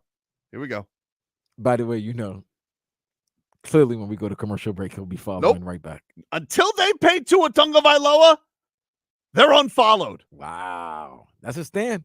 Click. Unfollow the Dolphins. And on Twitter, boom. Am I sure? I'm sure. Look at that. That's ballsy, man. That's ballsy. Unfollowed. Hey. Unfollowed, dude. Here's what's ridiculous. By the way, the Dolphins' fortunes have just changed. See you, Dolphins. Hey, I think the Dolphins' fortunes just until you pay Tua, I ain't following you. Vlad. Here's the funny thing about that. He unfollows the Dolphins, right? Mm-hmm. But if he follows all the beat writers, he gonna get the same articles and stories on his burner account. By the way. No, not in his burner account. Because if he follows all the writers and stuff, they gonna post it there. Yes. I'll have you know the Dolphins post great original content. I guess I won't know. Oh, whether somebody's working out in the off season? You guys are playing with Tua. All right. And I'm not having it. Tobes is standing with Tua. Can I ask you a question? The Dolphins on Instagram and Twitter. Can I ask you a question? Yeah. How long do you think these things take? I don't know. Think it's just a week to give somebody $50-60 million? Doesn't matter. You know how it does matter. Want to know how long it's taken? Too long. Too long for my liking. That's why they got unfollowed. You are impossible, dude. Unfollowed. Can I ask you another question? Yeah. Is there any football being played? No. What's the rush? Huh? You just said Trevor Lawrence got paid. Worse numbers. Jared Goff got paid. Worse numbers. Okay, but again. Wait. When those two guys get paid, it means more money for Tua. We hope. So my question to you is, everybody's on vacation. Everybody's doing what they do in the offseason, right? What's the rush? If we get to within a couple of weeks of camp, then I'm gonna start. Okay, when is this gonna get done? I feel like but in the middle of June, I feel like you've had both takes this segment. No, and until I took my stand against the Dolphins, I haven't had both takes. Now all of a sudden you say I haven't had both takes. And I want you to unfollow the Dolphins. Huh? I want you to join me and unfollow the Dolphins. I don't follow the Dolphins. He has joined me. Leroy and He I didn't are join on the you. same He page. never joined you. We're not following Time the out. Dolphins until Tua gets paid. Tobin, Tobin, you're following Leroy. You're following Leroy. He didn't even know they existed. He's like, what? Do you follow the Browns? No. So you don't follow anyone. No, like you get all your information from whatever. Like, but my thing is this: these contracts sometimes take time, and I would say this: with what the Dolphins have done, good or bad, it's going to cost them more money because when some of his contemporaries signed, the amount of money that they signed for, then if you slot Tua with those guys, he's going to get more. So he actually made money by not signing. Somebody's calling you a liar saying you do follow the Browns. Do I? Let me see. Do you? Let me see. This guy doesn't even know who he follows. Wait, how do I find out who I'm following? Go to the Browns account and does it say follow? He doesn't know who he's following. No, I don't. Let me see. Cleveland. Following. I'll find Let's out. see. Cleveland Sports Talk, USA, Cleveland Browns. Oh, yeah, I'm following Cleveland Browns. But not the Dolphins, huh? Leroy, you deserve a game bump for that. Let me see. Dolphins. Phins. Miami Dolphins. Oh, I am following. Oh, wait a minute. You are following them. Wait a minute. Stand with me, and you unfollow the Dolphins right now. You're a bastard. I didn't know, man. Come on. I follow like 3 people. How many people do I follow? Well, it's clearly 5 now if you follow the Browns and the Dolphins. I want you to unfollow. Hold on, let me see. Wait. How about this? J-Fig just sent me a thank you like a week ago. I just start following her. I don't know who I follow. Take a stand, Leroy. Unfollow the Fins. Home. Let me see him. No. Your likes are private now. What did I do? You didn't do anything. Everybody's likes are private. They all private. Okay. Elon Hold Musk. on. Let me see. Where do you find? Wait, I go to. No, let me hit my name. You know what? Right Dude, here. you figure this out during the break. I got it. I'm trying to see who I follow. Just unfollow the Dolphins. Do you follow Tobin? Let me see. I'm following 460 people. How are you following 460 people? You didn't know who you were following. I know. Must have accidentally just. He just found out about the Elon Musk banning the likes. He just found out about J-Fig's tweet from like a week ago. Yeah. She goes, "Oh, you start following me. Thanks." I'm like, I don't know. Like, dude, let stop mincing words. Did you unfollow the Dolphins? Unfollow the Dolphins, Leroy. No, I'm not unfollowing the Dolphins. Unfollow the Dolphins. I want to be on the latest scoop. Join me with in my quest to get to his contract. You think that's going to help him get his contract? So here's what old jackass going to do. Here's what old jackass going to do. Tua going to sign the contract and say, that's because I unfollowed the Dolphins. I don't know. Hard to say. And then wait, he's going to come in and say, thank you, Tua. You're welcome. Right. Somebody's got to be the bad guy. I'll be the bad guy. There is no bad guy. It takes time. No, I'll be the bad guy here. It's fine. I'll make a stink where Tua won't. All right. Dolphins, you've been unfollowed. Back after this.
Welcome back, everybody. Let's get to a little cat talk here, brought to us by our friends over at Celsius.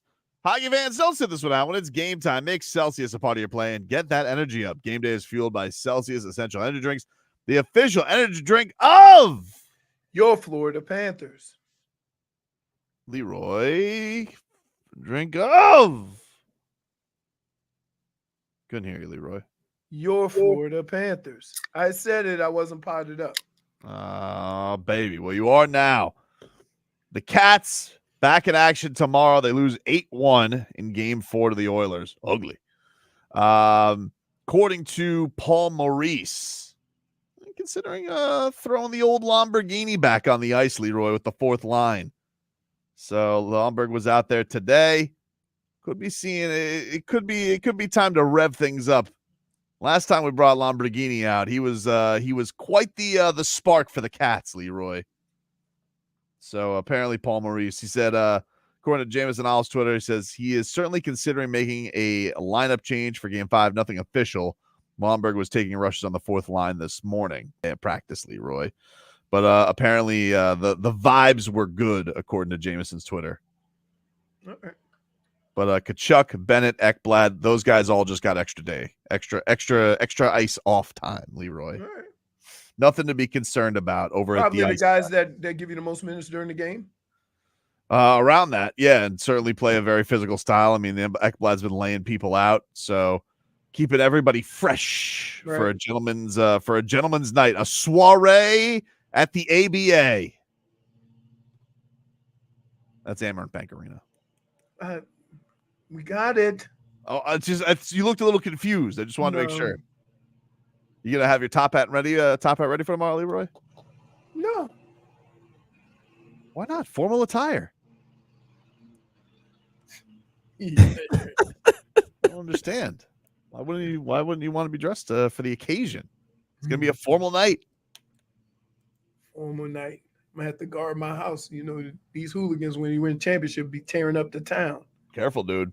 Sunrise? Yeah. Plantation? The Sunrise. Davy? They're gonna have to grease the poles over at Sawgrass. Oh my God. Sawgrass might have to be open a little bit later for tomorrow night. Oh, you know the bars and stuff around there. Yeah, they usually shut down around 11:30 midnight. Might have to get a little crazy. The PF Chang's gonna have to be open late down there. Yeah.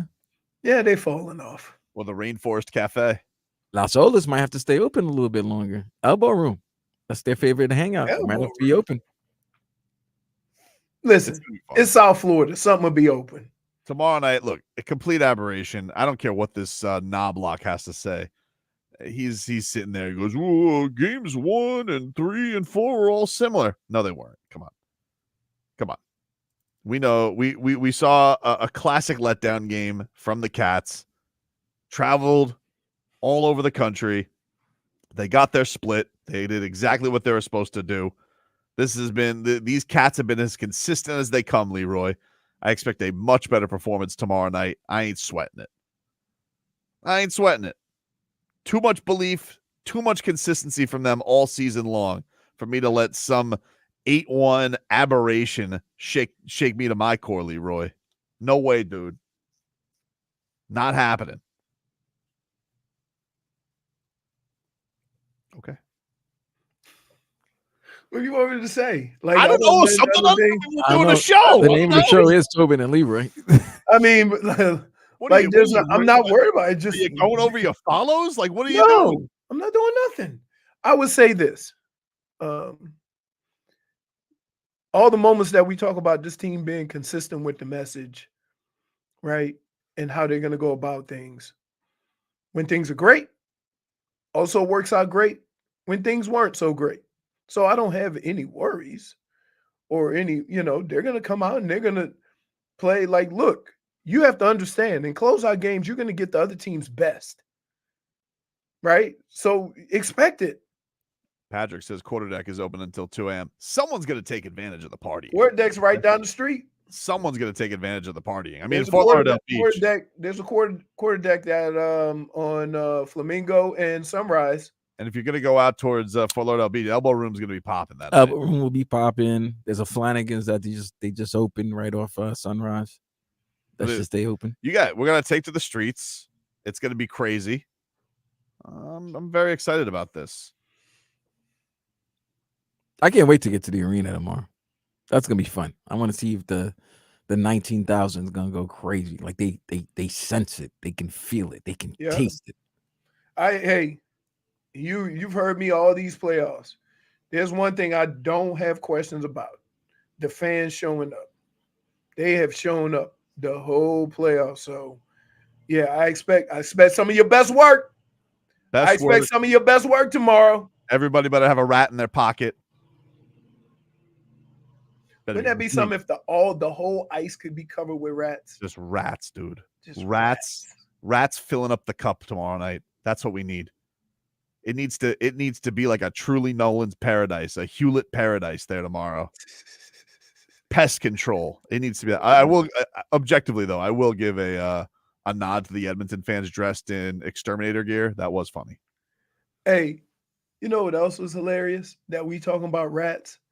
And on Game of Thrones or House of Dragons. I didn't see it. I didn't see it. Don't mention it. All right. Don't be a bastard. Well, no, their exterminator, he comes in and he just put the rats on a stick. They don't kill them. They don't do like today. He just go catch them and put them on a stick and take them out. I got to tell you what. Can I just say this? As sweet and wholesome as all the young kids are and have been in these shows, a Game of Thrones, a House of Dragons, as soon as they get of age, they become tyrants. All of them. It's just the times. Women, men, It don't matter. Don't matter, dude. Get to the rest of our headlines brought to you by the new Palmetto Ford Truck Supercenter. Why buy your truck at a car store? Palmetto Ford. We know trucks. The other note tonight, you have Celtics going for their gentleman's sweep against the Mavs. After getting crushed in Game 4. Tip-off tonight set for 8:30. Boston is a 6.5 point favorite. You think they close it out tonight? Yeah, I think so. All the winter sports are done after tomorrow night. I think so. I think they get it done. Although, if they don't, the cheeks. Hey, that's how you play. They're going to be getting on that plane going. Because, you know, we always say things to Boston. You know, we always say things never happen until they do. Like, right? No team has come back from 3-1 until they did. Right? So you can't say it ain't possible. It's not likely, right? But I keep an eye. Look, I keep a little side eye out to see what's going on. I still remember with the Heat going with the Derek White putback last year to make it 3-3. Oh. That was awful. I mean, that was awful. But I still went into Game 7 very confident. The closer you get to Game 7 from where you started, right?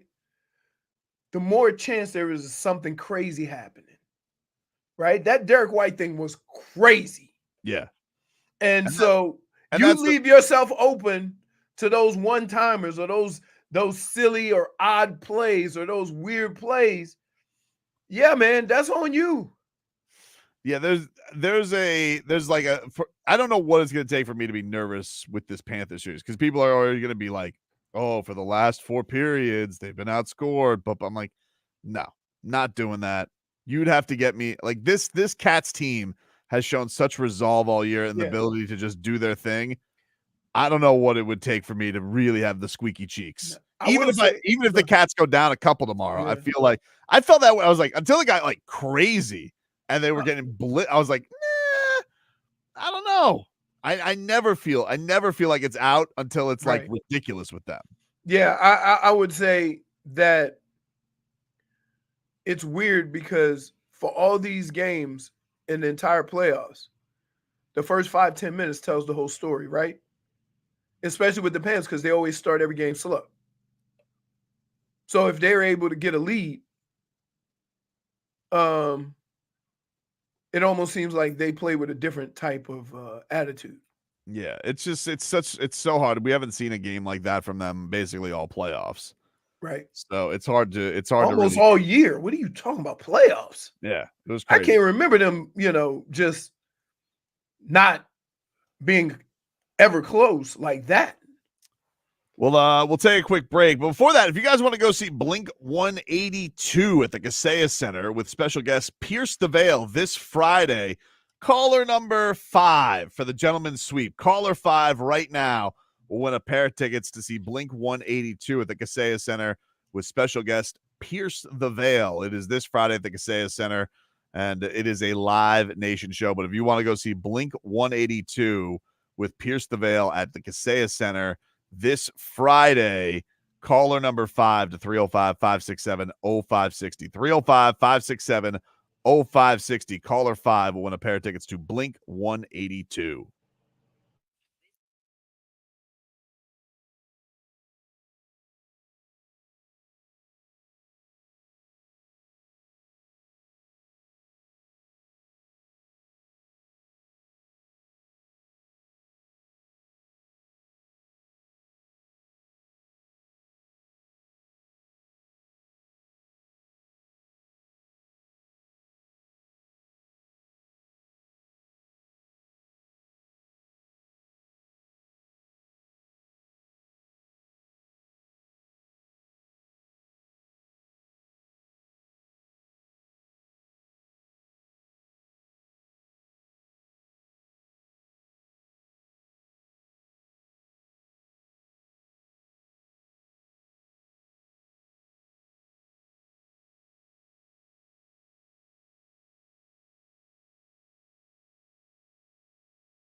It is time, ladies and gentlemen, to gather around the locker room.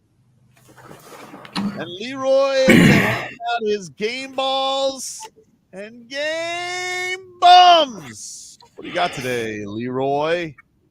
So my game ball is going to go to Rebecca. She did a hell of a job hanging out with Daddy yesterday. Yeah. Went to a movie, went and got some food, then went and got some ice cream. I mean, it was a 6 or 7 hour affair, so it was pretty cool. And to Bryson DeChambeau, who, like, regardless of what you say, he won the U.S. Open. That's what we're gonna remember. And he's won it twice. And it's about time we start recognizing that if you want to have a world tour, you got to get all the best golfers playing against one another. Because I would love to see Bryson DeChambeau play against Scottie Scheffler, right? He already played against Rory, and who's Rory's contemporary? Scottie Scheffler. So we need to see it. 14 feet putts. That being said, credit where credit is due. Game bum, Rory. Come on, dog. This guy's a ball. You can't be at the pinnacle of greatness and miss those putts. You can't do it. You, like, in order to stand up to that star power, you got to come through. You think of all the great champions, the first thing you think about is clutch moments, right? You don't think of moments where they failed. He reminds me a lot of, people don't realize Greg Norman lost like a 5-shot lead in the back 9 of the Masters. Oof. Right. And but so Rory's won though, Leroy. We're not gonna. I mean, but that's what I'm saying. He's won. He's won. He has won. But guess what? When you think about the great players in golf, they have that head-to-head match where they've won. Every tournament that he's won has been a blowout. I'm talking about the close one where, look, Rory could have made a name for himself today now because Scottie Scheffler shot 1 over par. And Rory was under par. And if Rory would have went and got him, our whole thought process of what we think of Rory changes because he was down 3 or 4 shots and went and won a major. You see what I'm saying? So he has to get it, not because I don't think he's great, but because when we think of great players, you think of great moments. You think of clutch moments. When they show the replays of this tournament, they show all the 10, 7 footers that Bryson DeChambeau made for par, right? All the bounce back birdies. That's what I remember from this tournament.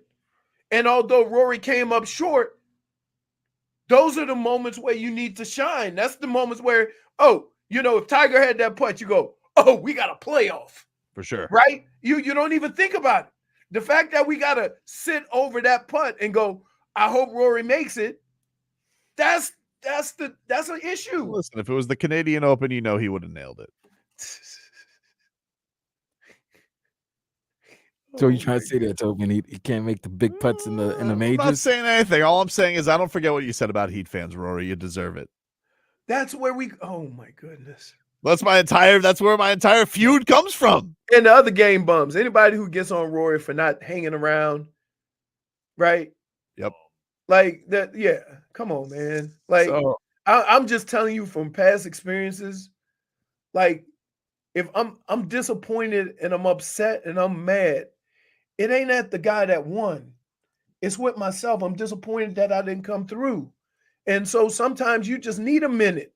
And y'all want answers right away. So give that man a break on that. And especially the people, the talking heads that have never been in this position. I don't want to hear Brandel Chamblee talking about what these elite golfers should do. No. Well, speaking of elite, let's get to this. What's up? See what happened this weekend in Las Vegas, Leroy? What happened?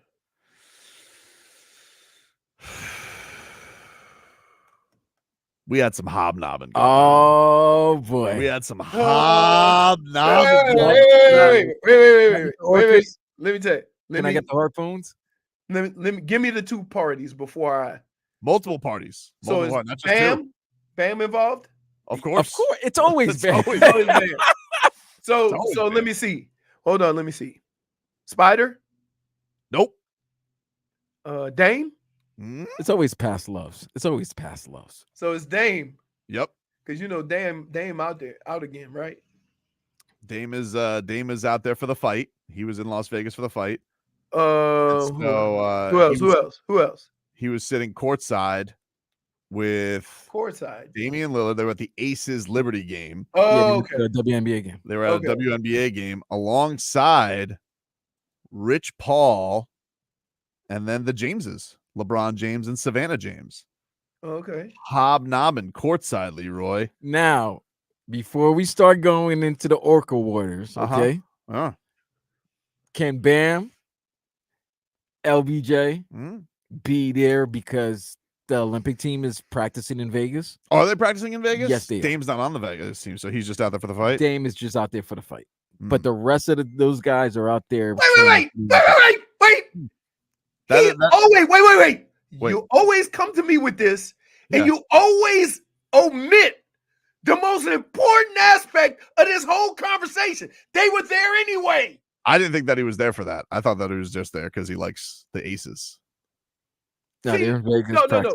That's why you say, because your story and your point carries a little more weight. If you go, hey, guess Damian what? Lillard's not there to practice. Damian Lillard's there. He's enjoying and watching a little boxing match. He was there for boxing, Mm-hmm. right? So they all LeBron and Bam were there for the Olympic team. Mm-hmm. So they just hooked up their friends. And you took this. Look, I don't know. -1. No. -1 for deception. Let's see some of these videos. Deception. I'm not deceiving. What? No. Wait. Is Leroy, that not deceiving if you didn't leave out? I gotta see the video. I gotta see the video before I give him a -1. Okay. Let's see the video. Very Dude, chummy. I'm telling Seems you, to this better not be. Go. So they're Now keep in mind they're friends. Yeah, they're friends, but it seems to me Bam's like, so did Giannis give you that whole failure's not a thing this season, Dame?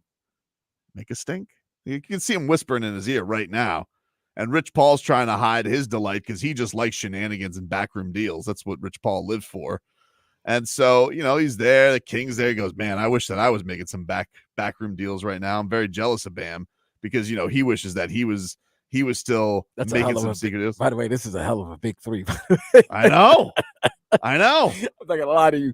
I know a lot of GMs right there are saying, hell, we had this three. And it's always been thought that, Rich Paul, the Heat, kind of frosty from old wounds, but who's there mending fences with Rich Paul? Bam Adebayo. Hey, this dude. Look at the look he's giving Rich Paul. Hey, you hold on. Time out. Can I say something? What? You are no longer allowed to tell stories with still shots. Why? You got to admit, it's the still shots look pretty convincing. The still shot, that is a man.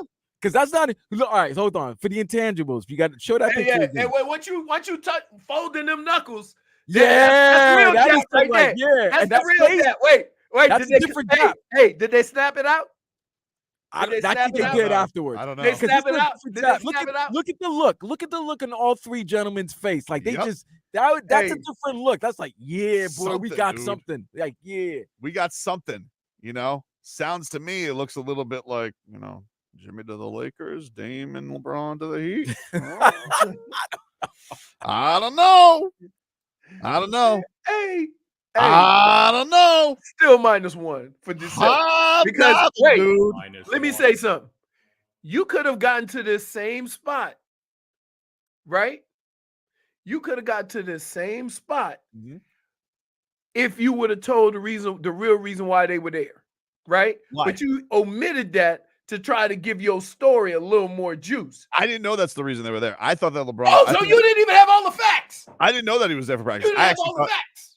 So you just told a story without all the facts. I thought there were rumors that Bam and Asia Wilson were an item, so I thought that's why he was there. Not confirmed. That's just those have always been the rumors, so that's why I thought he was there, to be transparent about it. That's gonna be an athletic baby. I'll tell you that much. So that was what I thought. I thought that was a reason why Bam was at the games. Okay. I didn't know. That being said, you were wrong. He's also there for practice. Perhaps. Well, no, perhaps it's true. But LeBron's thinking to Bam, he goes, we made this original deal in the Team USA practices, right? He goes, did you now? Hadn't heard that story a million times from UD. Anyway.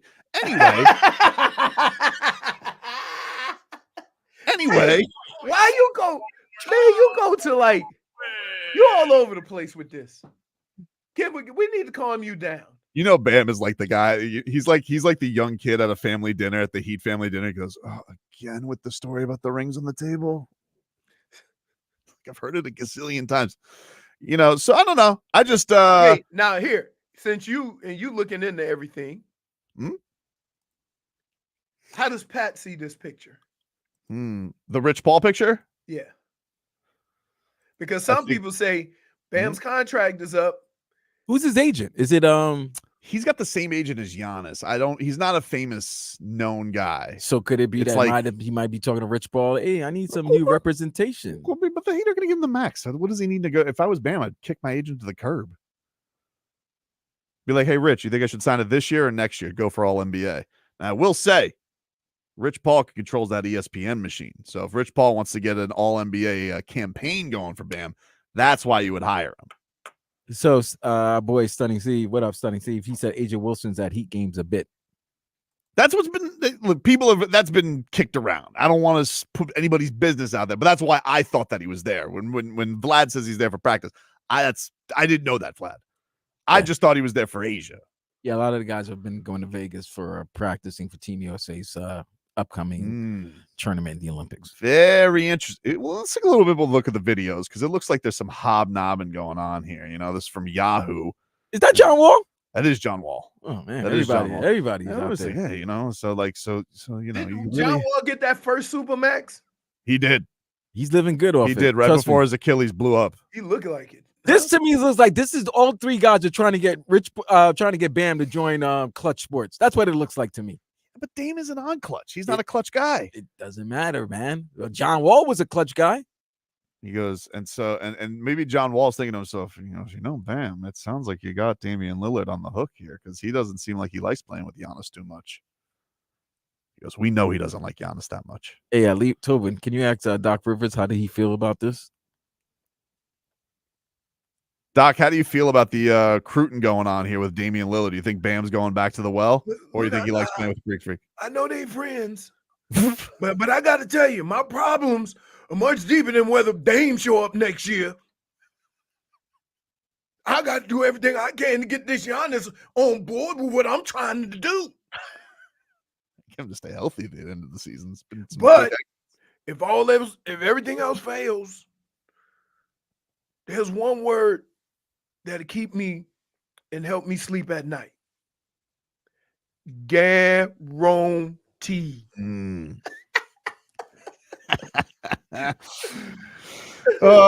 a quick break. Back with more after this.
All right, welcome back.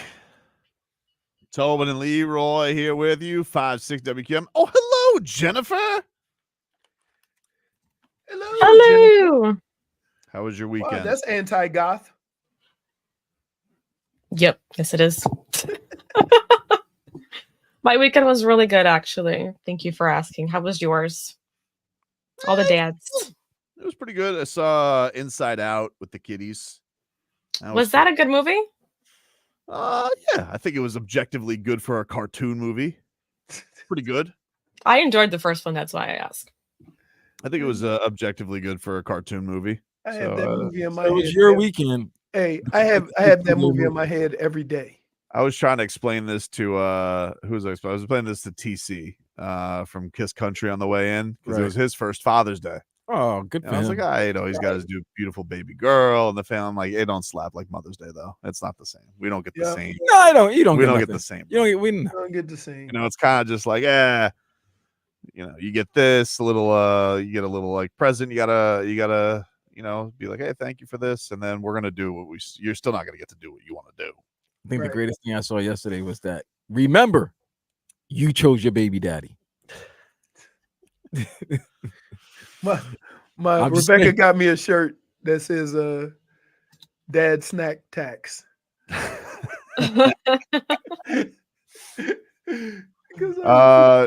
J-Fig, what do you think about the heat hobnobbing that was going on in the last segment? What'd you make of Once this? you heard the whole story, Don't you think they're just friends hanging out? he doesn't think that. He doesn't think you can't be friends with. You're people out that here play on the saying, team. "Oh, look, he's whispering." What if it's a joke?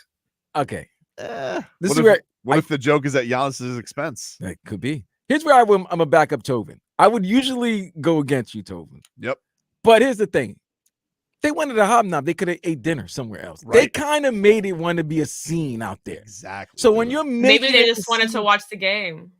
they could have gone to a suite and watched the game. They didn't have to do What all if of he that wanted to be up hobnobbing. close and personal? It's a power row. It's a power row. It was a power row. Okay, I guess it's a Vegas row right there, Yeah. like Aces row. That's a power row, and it's like it's just tough to They're be. bringing more views to the WNBA. Look, I'm great. I'm happy for the support of the WNBA. That's great to see. It's great to see that we could just enjoy the basketball product of it. I, of course, am going to use this for nefarious Heat reasons. Of course you are. But Did you really?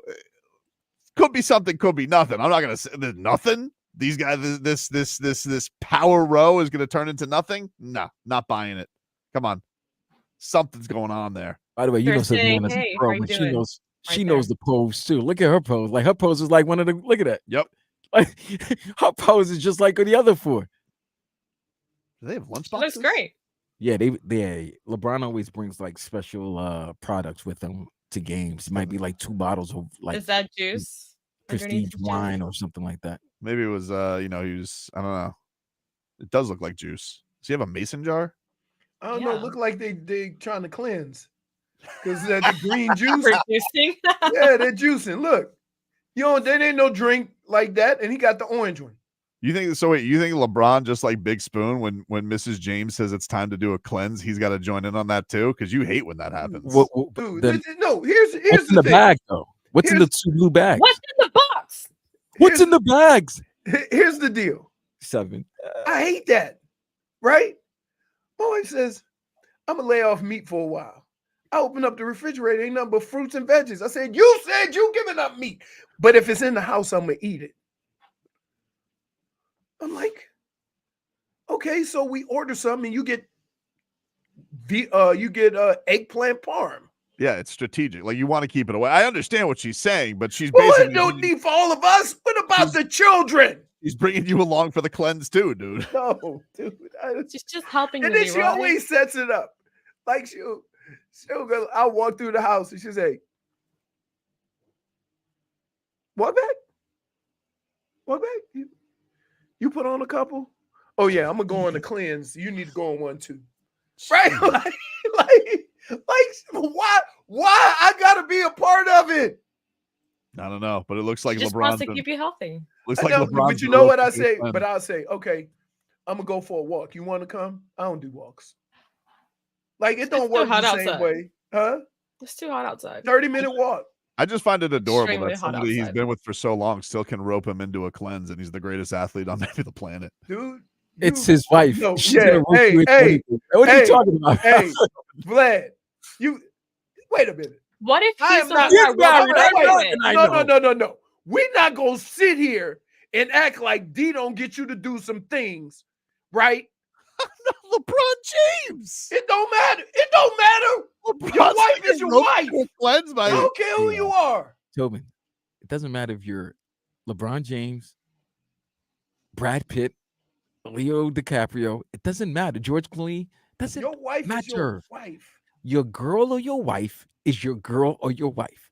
And if they say something and you think about it, should I just drink this cleanse? What if it was LeBron's so I don't have to choice? get What 2 if he's weeks the of one that annoyance? brought it up? It's under his chair. Why do you gotta It's go under both of their automatic? chairs. Nah, they both have their little. Or wait, That is true. wait. I don't know what's winning that Here's the snack other pack. thing. Here's the other thing. She'll say, Why Hey, automatically no, go to let the me say, woman? she What if said, hey, it's Brian. him? She said, hey, He's the Brian. athlete here. Brian, I want to go on a little cleanse, but I don't want to seem like I'm bringing a little bag. Oh, don't worry about it, babe. I'll bring a little blue bag too, so it look like we doing it together. Right? You cover for her. Got to. Yeah. But in my Come on, let's not act. No, don't act like. Don't In my sit here, bag, I want Tobin. two throats. Tobin, stop acting like you wouldn't be the same way. I wouldn't want to go to a game with health snacks. It's a game. Okay. All right. Okay. So let me ask you a question. Yep.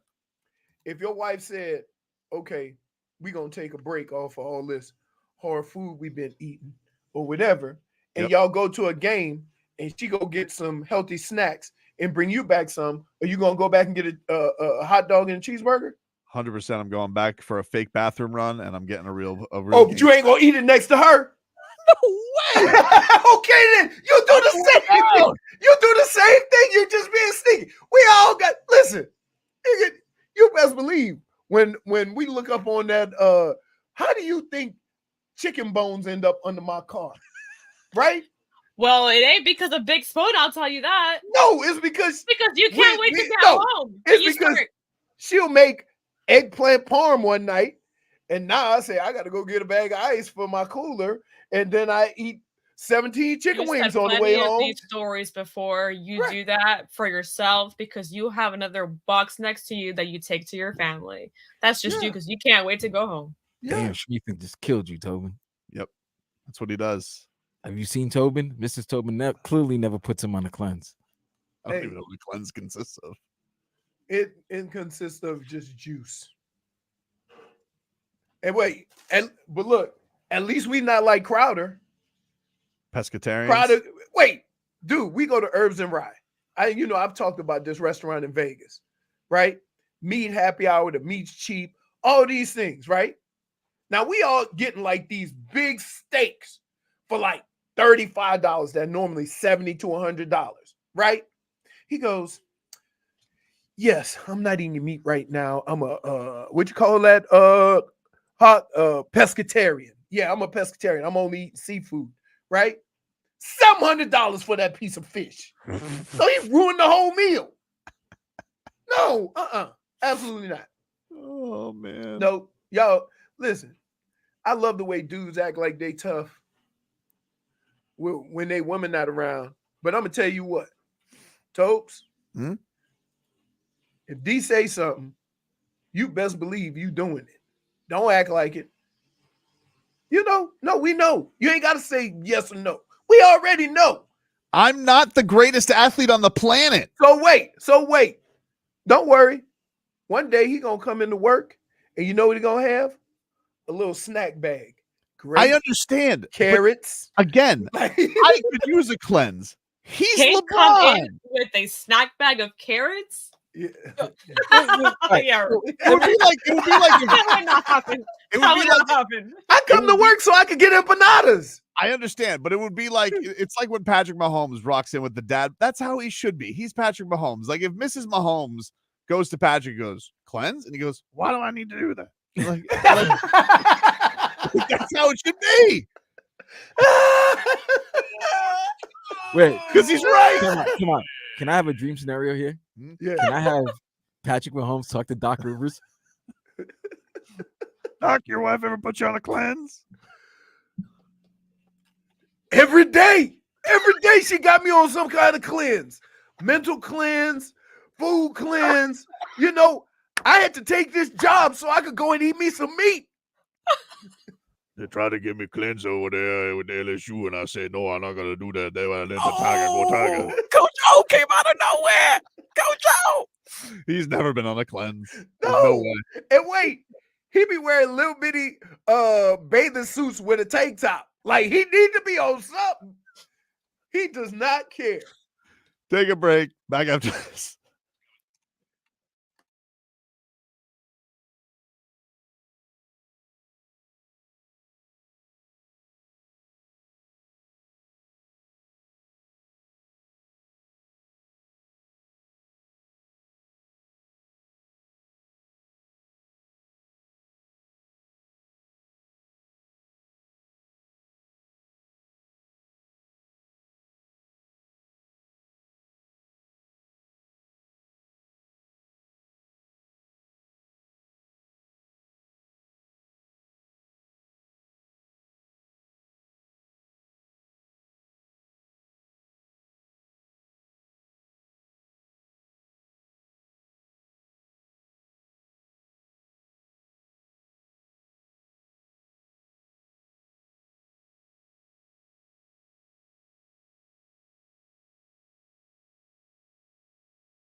Welcome back, everybody. Tobin and Leroy.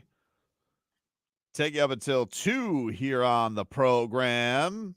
Let's get to our headlines. Brought to you by the new Palmetto Ford Truck Super Center. Why buy your truck at a car store? Palmetto Ford. We know trucks.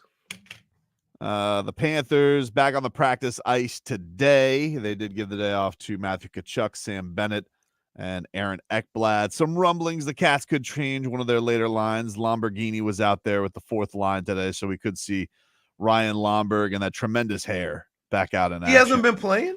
No, bro. Every time I see Lomberg going into leaving the locker room after the game, all decked out in his 3-piece. He's well dressed. Very well dressed. He's well dressed. But every once in a while, you need to reach into the bag for the Lamborghini to cause a spark. I miss him so much. He just missed that hair. That hair's great. Great I hockey. just think he's great as I don't know. Everything he does is just great. Relax. Handsome. Yeah, relax, J-Fig. Wow. I didn't mean it in any kind of way, guys. Relax. You certainly got seemed a little very excited. It was like I am excited. I really he's like one of my favorite players. See you, Gabe Vincent. Jeez, quench your thirst. Jesus. Caleb Martin, goodbye. See, Gabe who? No. Gabe and Caleb will never be by, okay? What do you think is going to happen today, Leroy? I'm on Cleveland Sports Radio later today, which big mistake by them. With who? I don't know. Whoever 92.3 is, whoever their afternoon host is. But they want to talk Chris Quinn to the Cavs because their reports are that Chris Quinn is a very strong candidate and has reportedly been getting pushed behind the scenes by Dwayne Wade to Cavs brass. Yeah. Of course, D Wade, a very strong relationship with Spider. They're trying to get Spider to sign this extension. You sign little Spoelstra, then all of a sudden, maybe Donovan Mitchell has some faith because he didn't like the last coach. Let me see. 92. 92. You don't know who? I'm going on at 4. So whoever their 4 o'clock ish host is, whoever afternoon is. Is it let's see. You don't even know who you're going on with? Nah, it says some guy named Keith, the assistant PD, says, hey, 92.3 The Fan in Cleveland. Hope you're doing great. Would you come on after your show today and talk Chris Quinn? I said, of course. They don't know what they're in for. Oh, my God. They actually have – wait. Can I ask a question? A Cleveland show. Yep. Sent you a message. Yep. Knowing that you do a show with me. Yeah. I don't know. They got no love for you, kid. I want you to tell them. Yep. That Leroy Horde said you could kick the sharpest of rocks. Unfollow them. I'll let them know. I'm trying to see who is it. 92.3 The Fan. I'm trying to think. Let me see. Afternoon drive on The Fan. Who the hell are their hosts? Just 2 guys, 2 intangibles. I don't know. It doesn't say their names. Who? Could it be guys filling in? No. That's one of those names you give a show just so. I'm trying to think because I know a lot of the guys. It literally just says afternoon drive. Nick Wilson and Dustin Fox. Oh, I know Dustin. Tell him Leroy said kick rocks. Do you follow him? No, I don't follow I don't, but I will tell Dustin Fox that Leroy says, hey, Fox, kick rocks. Of course, he'd have to make it right. I think he also does TV down here. I am. Look, I'm happy for Chris Quinn that he's getting the push because JJ Redick had his official interview with the Lakers this weekend. And by official interview, I mean let's just get this over with and make JJ Redick the Lakers coach. I mean, we know this is complete farce, not a real interview process. I don't even think they ever wanted the UConn coach. That's why they gave him that fake deal. $70 million is not fake, dude. 7th highest paid coach. What are you doing? You want to lure him or not? For someone who's tired of JJ Redick, you sure bring him up. Yeah. Hey, Vlad. Hold on. Vlad, did you think of JJ Redick today? Hell no. I mean, he's in the news. Jennifer, did you think about JJ Redick today? I only think of him when I see him on TV. I don't think of him All either. the time, right? No. On 2 occasions, every night and day. Right, every night, every day when you bring him up.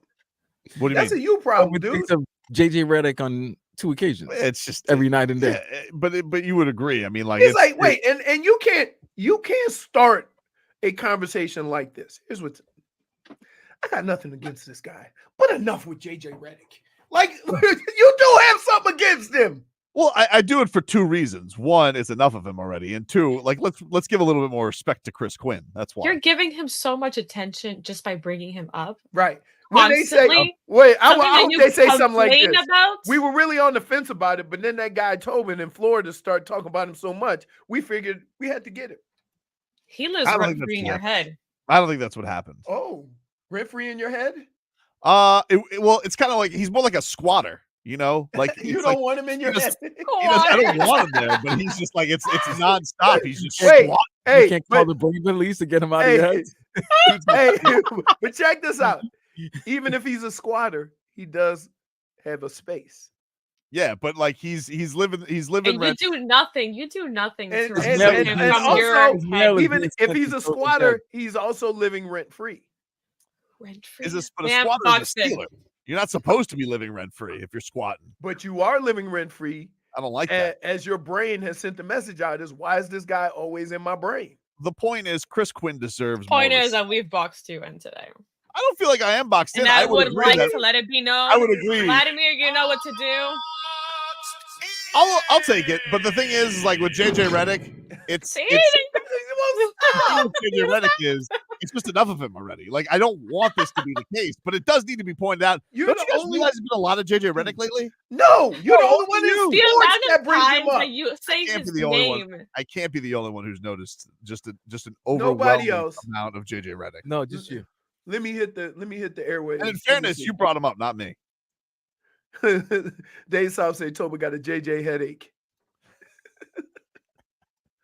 I tried to go in and watch Hulu. Who's the show about JJ Redick? Point. Hey, by the way, can I clear something up? What's that? Heat coat. A lot of people have been sending me this message. Leroy knows a lot of players on that infamous Viking party. Talking about on the boat. I was not on that team for the 1,000th time. Didn't mean you didn't get the invite. I was here Where? in Florida. Florida. Oh, the boat party wasn't down here? No, Minnesota. it was in Minnesota, and I wasn't with We're the even on the team team. anymore. I heard it was on a bye week down here. And Davey. No, Oh, that you're getting that mixed up with the Giants. I heard it was In at the Davie? Leroy Horde Davy Marina. No, it was not. Hey, nope. You're hiding at Marina from us, Leroy? No. I heard that there was No. First of all, you were that anonymous player who said, Astron, assemble! hey, first of all, I don't even do strip clubs. So me being on a boat with the strippers on the boat ain't gonna work. Really? That seems exact like DoorDash stripper seems like right up your alley because you don't have to go there. Wait, so we just say, Cinnamon's coming here, but she's on a moped. He don't like those. He does not like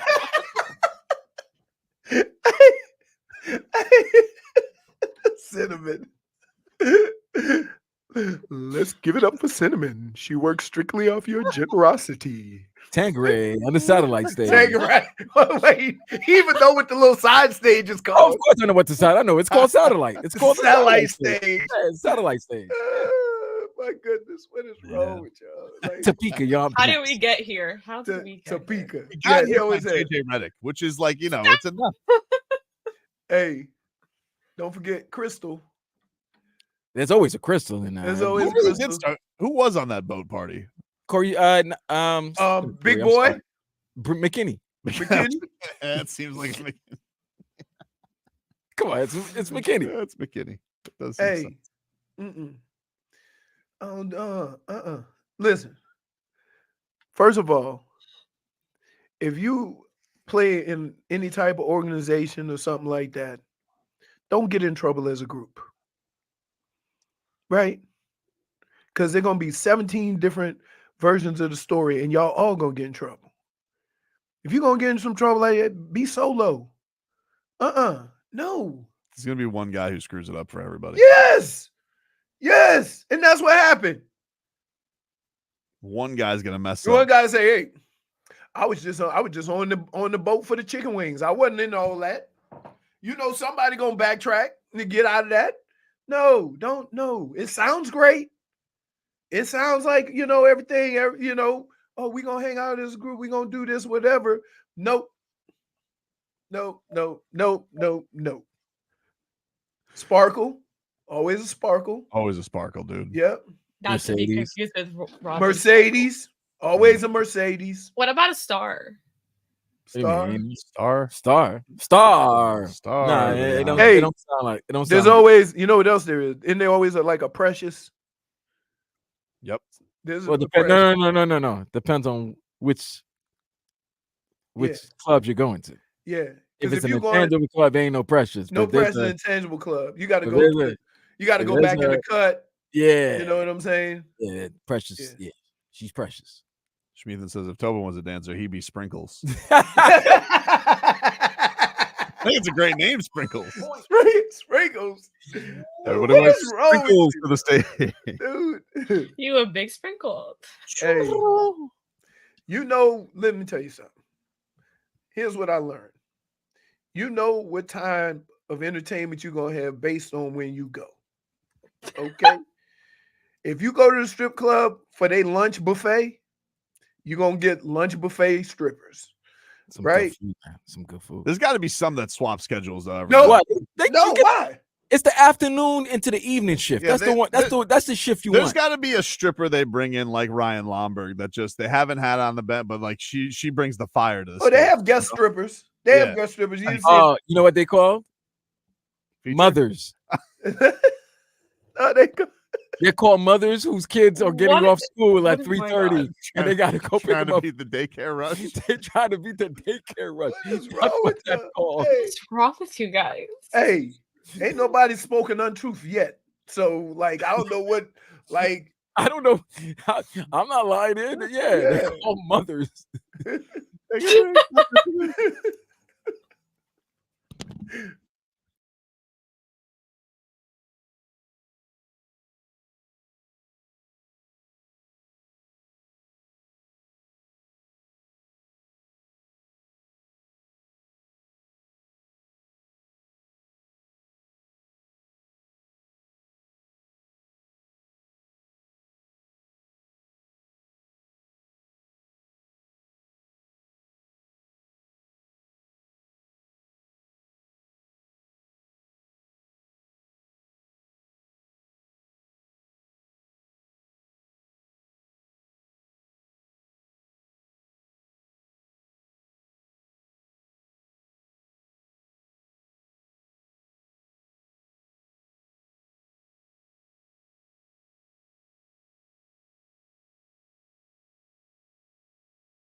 All right, welcome back, everybody. Tobin and Leroy here with you.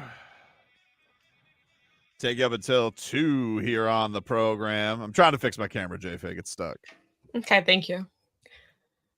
Meanwhile, Vlad was for great dance moves. He did put forth great moves. Oh, Hey, listen, weird when that song comes on, that's when the great. girls start dancing. That's true. All righty, Lane. That's exactly what I was doing. Yeah. So did you notice, Leroy, this was probably bigger news than the game. That you've had enough of JJ Redick? Yes. I have had enough of JJ Redick. Yeah, you brought him up. Although we're going to get more of him. I mean, trust me, if he becomes the Lakers head coach, we're going to get him every day. It's going to be We already get him every day on this show. every day, Jennifer. And you want to know something? You're not going to love it when he doesn't play your guy, Gabe Vincent. Can we talk about that? Talk about what? How every time the Lakers sign a Heat player, they never play a game. They hardly play a game. You mean Kendrick Nunn, Gabe Kendrick Vincent? Nunn, Gabe Vincent. Yeah. It's tough. They get the money, but they hardly play. I don't think Kendrick Nunn did get the money. I don't remember what he got from them. I don't remember. But yes, that has been noticeable. But with the game 4 being a stinker, talking about that. But Charles Barkley decided that night that he wanted to let everybody know he's calling it quits after this season. He's going to do one more season of broadcasting, Leroy, and then he claims he's retiring from TV. There's been a lot of discussion about the inside the NBA and the end of TNT's run. A lot of people believe this is going to be the end for them. NBC and Amazon are getting into the NBA game, and that's going to be no more Ernie, Chuck, Kenny, and Shaq. And so Charles Barkley, he went on NBA TV after the game and said, I'm done. Yeah, I've been thinking, guys, I want to say this because you guys are my family. I really love TNT, all the people who work here, NBA television. You guys been great to me for 24 years. And I just want to say thank you to my entire NBA family. I love you guys. You know, there's been a lot of noise around our network the last few months. And I just want to say, I've talked to all the other networks, but I ain't going nowhere other than TNT. But I have made the decision myself, no matter what happens, next year is going to be my last year on television. And I just want to say thank you to my NBA family. You guys been great to me. My heart is full with joy and gratitude. But I'm going to pass the baton at the end of next year. I hope the NBA stays with TNT. But for me personally, I wanted you guys to hear from me because I'm not doing any more interviews. Don't y'all be calling me. Nobody calling me. I'm not talking about this again, but I want to tell my NBA and NBA TV and TNT family that I'm not going to another network, but I'm going to pass the baton to either Jamal Crawford or Vince Carter or you, Steve. But next year, I'm going to just retire after 25 years, and I just want to say thank you, and I wanted y'all to hear from me first. There you go. Charles Barkley on NBA TV, post-game after game 4. Leroy, what do you make of Chuck's surprise retirement? Not going to follow the NBA wherever they go. He's done talking. I don't think it's I don't find it that shocking. I just think Chuck does what he wants to do, and he has that right. In 25 years, you know, he figured it's long enough. Go and enjoy, you know, however many years you got left on this earth, go enjoy it and go try to figure out that golf thing. Because all these years of golf, you ain't figured that thing out yet. Wasn't he almost a live golf analyst?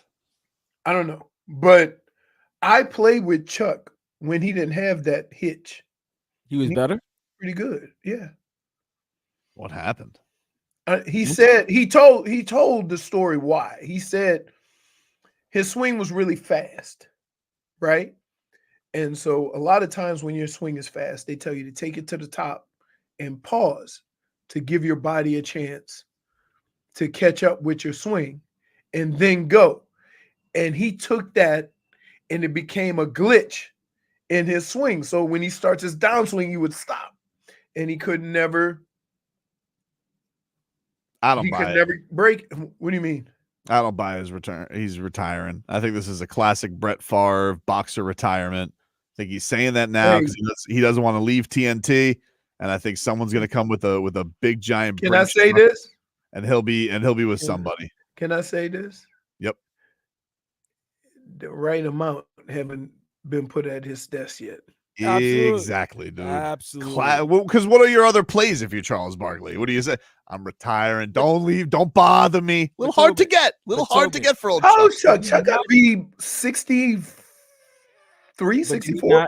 Did he not say the other day that if Inside the NBA was not on TNT, he'll just get his own production company and just he did mention something like so that. then so how do we go from that to now? Maybe realize that's not an easy thing to do. I don't know. He's also 61, by the way. 61. Wow. 61. I didn't know he was that close to me. Yeah. 61 for old Chuck. Yeah, he'll be on Dan Patrick's show talking about it next week. Let's stop. Don't bother me. Wink. Let's not do that. Don't bother me. I said don't bother me, Dan Patrick. I'm busy. I don't want to talk about this anymore. Well, from one classic broadcaster to a man who's starting his career broadcasting this year, Tom Brady. He is going into a sport that he hates, football, because he told Yahoo Sports that the quarterbacking sucks now. I think the quarterbacking has gone backwards a little bit in the NFL. I don't think it's improved. I don't think the teaching's improved. I think maybe the physical fundamentals might be a little bit improved because there's better information out there for quarterbacks to study on mechanics. But I don't think quarterbacks are really field generals right now like they used to be. It's a broad statement, certainly, but I had total control. I had all the tools I needed. And I was coached that way. I was developed to have the tools that I needed to go on the field so that whenever something came up, I had the right play, the right formation, the right audible, the right check at the line to ultimately take control of the 11 guys on offense and get us into a good positive play. I saw the same thing on defense. I think now there's this try to control element from the sideline between the coaches where they want to have the control and they're not teaching and developing the players the right tools so they can go on the field and make their own decisions that are best suited for the team. I'm sick of Brady.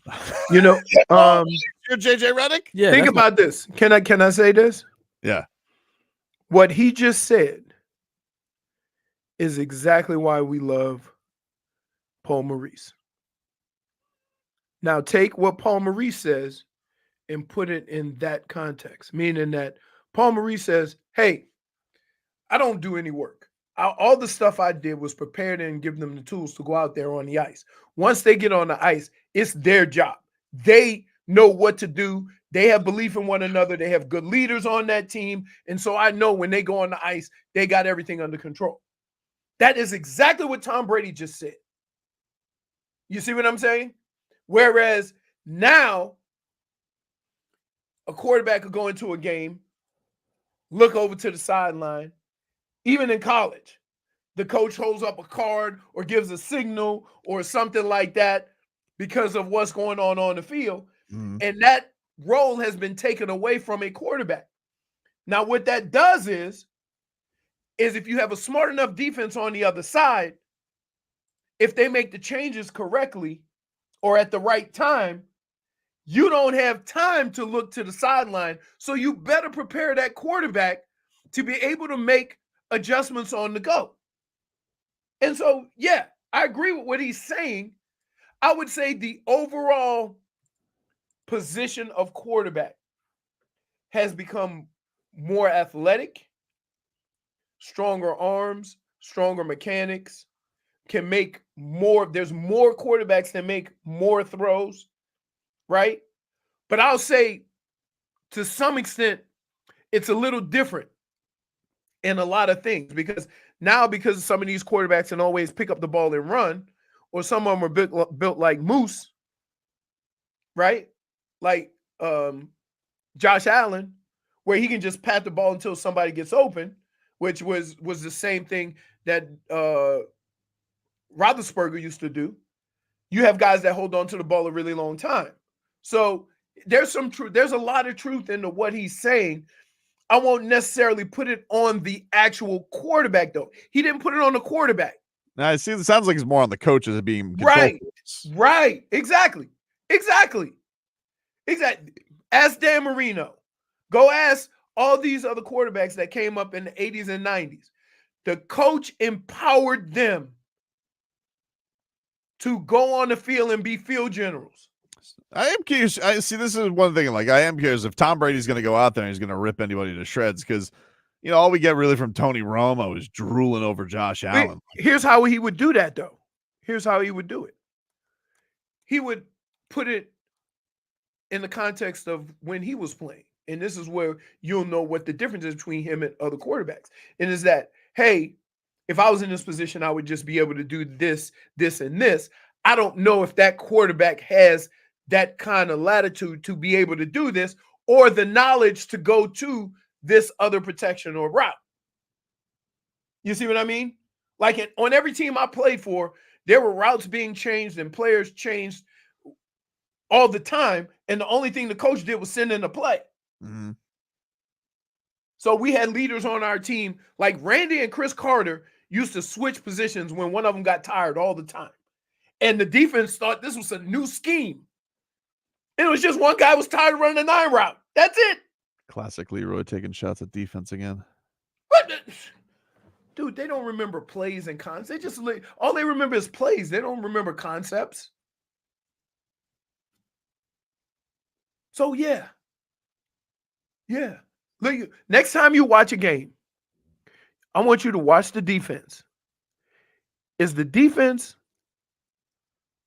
it more important for the defense to stop the play or let everybody in the stadium know they know what the play is and which way it's going? Right?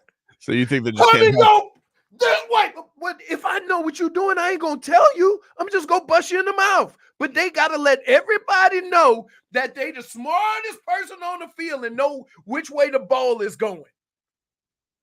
Bunch of Elon. Next time you watch a game, Vlad, Jennifer, next time y'all watch a game, watch how many times the linebacker or somebody on the defensive line coming this way. I don't like it. This way. There's a lot of intricacies to defense, and I feel like you're taking shots at them. You do this all the time. I don't like that. No, I'm not. I'm telling you. No, I'm not. Take a break. Play a little All Right, I'll Know to close things out after this.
All right, welcome back. Tobin and Leroy here with you. Reminder, if you guys want to win tickets to Blink 182 this week, they're going to be at the Kaseya Center on Friday. We'll give away another pair of tickets tomorrow to this show. So stay tuned for that. Their special guest is Pierce the Veil. It's a Live Nation show. Panthers, their Stanley Cup final run continues tomorrow. You, of course, can listen to that game right here. 8 o'clock is your puck drop from Amerant Bank Arena. And every single game can be heard on your home for the Panthers, 560 WQAM, and always free and live on the Odyssey app. The news today out of practice, Paul Maurice hinting that there could be some changes to the fourth line, possibly Ryan Lomberg getting inserted into it. They did not have a great performance in their last game. So you had the Lamborghini rev things up, and check that on out. RVA Richie wants to know, where can you hear your interview today, Tobes, on Cleveland Sports Radio? Odyssey app. It'll be on 92.3 in Cleveland. So there you go. Let's get to a little all right. Oh, no, to close things out here on a Monday.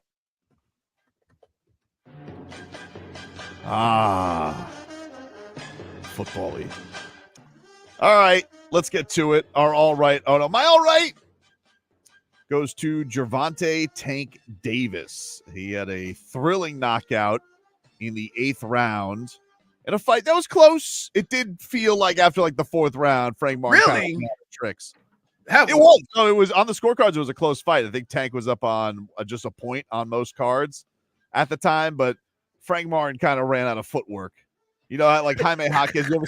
It's exactly what happened though. Like he got tired then. He basically got, it's just like, oh, it's exhausting. I keep going into the corner and I have to turn. And, you know, he didn't have any power to really bother Gervonta Davis. So he just kind of ran out of steam. And then Gervonta, you know, he trapped him in a corner again. And then as he gets him on the ropes, boom, get him with an uppercut. And then just a flush left, and night, all she wrote. That was it. He did that thing where like, the shoulders are up, but the body won't get up. Like the ref's getting to 8. And he goes, this isn't going to happen, is it? So Tank Davis continues his run. He gets my all right. A lot of rumblings that he's going to be taking on Lomachenko in November, Leroy. That's a good fight. That's a great one. It's a good fight. Vasily Lomachenko and Gervonta Davis fighting possibly in November. So that got that to look forward to. My oh no! You guys already know. This guy talked a lot of noise about the Miami Heat fans back in the day. Oh, no. I don't forget. You can sit there and think you're going to forget what you said in 2014, Rory McIlroy, but I'm not going to forget. Neither did the British announcer. Oh, she did it. Did you ever again? I love that lady. What's her name? She's great. It was good. This was her blowing, Rory McIlroy blowing it for her country. And the only person standing in the way of a 7th American winner out of the last 8 is Rory McIlroy, putting across his shadow, 3.5 feet slightly down the hill, and he's missed it. Oh my goodness, he's just saying, Bryson, here you are. Do you want this title? Oof. Here you are. Here you are, Bryson. Here you go. Right on a silver platter. Roy McIlroy gets my oh no. Leroy? So my all right is going to go to different kind of father is stepfathers, because what people don't realize is you have all the responsibility, but none of the power. Right. And it's a hard thing. And there's many men out there that have accepted that role and have dealt with it beautifully. And my relationship with my stepson is no different than with my daughter, you know? And so, but people need to understand that, you know, when women say you accept me with all my luggage, that is not as easy as it sounds, right? There's a lot of difficulties that go with that. And you got to be in a certain mindset to even be able to accept that. Mm-hmm. And so shout out to all these dads, you know, because, you know, I want Fonz to have a relationship with his dad. I tell him all the time. So I don't have a problem with that, but I will say this, right? There's a lot of people who don't have a relationship with their father for whatever that dynamic may or may not be. And so y'all need to man up and just know that, you know, that's your kid. And although you're not with the woman anymore, you still got to have a relationship with your kid. So shout out to all those guys because it's not easy at times, right? I tell you, I used to have to get, when I bring Fonz to Cleveland, I have to get a release form to be able to, even though he's living with me and I'm, you know what I mean? So it's certain things you have to deal with. So yeah, kudos to all those guys who went through it. The joy and the pleasure of going through it is no less than if he were your own. Take it from me, and we all know that who have gone through it. My own no. You. What? Oh no. Why? There's been a couple of situations that you came in here with a game plan that you set up under false pretenses. That's not fair. No. You didn't know all the facts, and you came in here talking about the research. LeBron and Bam and Clutch Sports and Dame all hanging out, and they all were in the same city for different reasons. And all you had to do, you could say that, and you could say it's sinister, but give us the facts of the situation. You hid the facts, and then you came up with your own story. He did that to fit his own narrative. Facts aside. Narrative, you give him a game bump. No, that's not fair. And also, no. Hey, look at this look. Look at this look. Look at that. Wait. No. Come on. Look at them. Vlad, if we didn't have somebody here with the truth, he might have got away with it. Right? He might have got away with it. I didn't get away with anything. He got away with it, but he didn't get away with it. Exactly. No, he would have got away with it because we didn't know. Silly us. We just like, ooh, there's Tobin again. They could be there for different reasons. The tires on everything. Doing the thing. They could be there for different reasons, but they're all together for the same reason. I just don't know what that reason is. See, if you would have said that, if you would have said that beforehand, you would have had a more valid point. But no, you didn't know. You didn't let me. You kept the important. What do you mean you were hiding it? You Tobin, do not lie to these people. Go recap. Did you know that Bam and LeBron were there for practice? I still don't know that they're there for practice. See, they might have been there for other reasons. So now that's fake news, right? I don't know that it's fake news. All I know is they're together, and I know that look on Bam's face. What's the look? Do you want Bam? Do you want Bam Cruton or not? Of course. Okay, then. What's the problem? There is no problem. I love a heat hobnob. When it benefits you. Of course. Wouldn't that be something if he hobnobbed and went somewhere else? Oh, that would break my heart. What if hey, wait, can I ask you a question? Can I ask you a question? Yeah. What if LA Tobin is looking at that situation and saying, ooh, Brian out there recruiting. John Ireland would be LA Tobin. I don't know. I don't think John Ireland plays 4D chess like I do. All right. Okay. You still get my oh no. J-Fig, who's your all right and oh no today? Well, my all right goes to myself on this weekend because as a daughter, I did a great job in You nailed Father's Day? I nailed it. Father's Day and my mom's birthday. Oh, when was your mom's birthday? On Friday. Thank you. On Friday. Mama Fig, we say happy birthday. Oh, so Mrs. T and Mama Figs share same birthday? Couple days apart. Okay. Couple true days apart. Yeah, so I was able to surprise her and surprise her till the end when I was able to actually get everyone together. And that was nice because it's very hard to surprise my mother.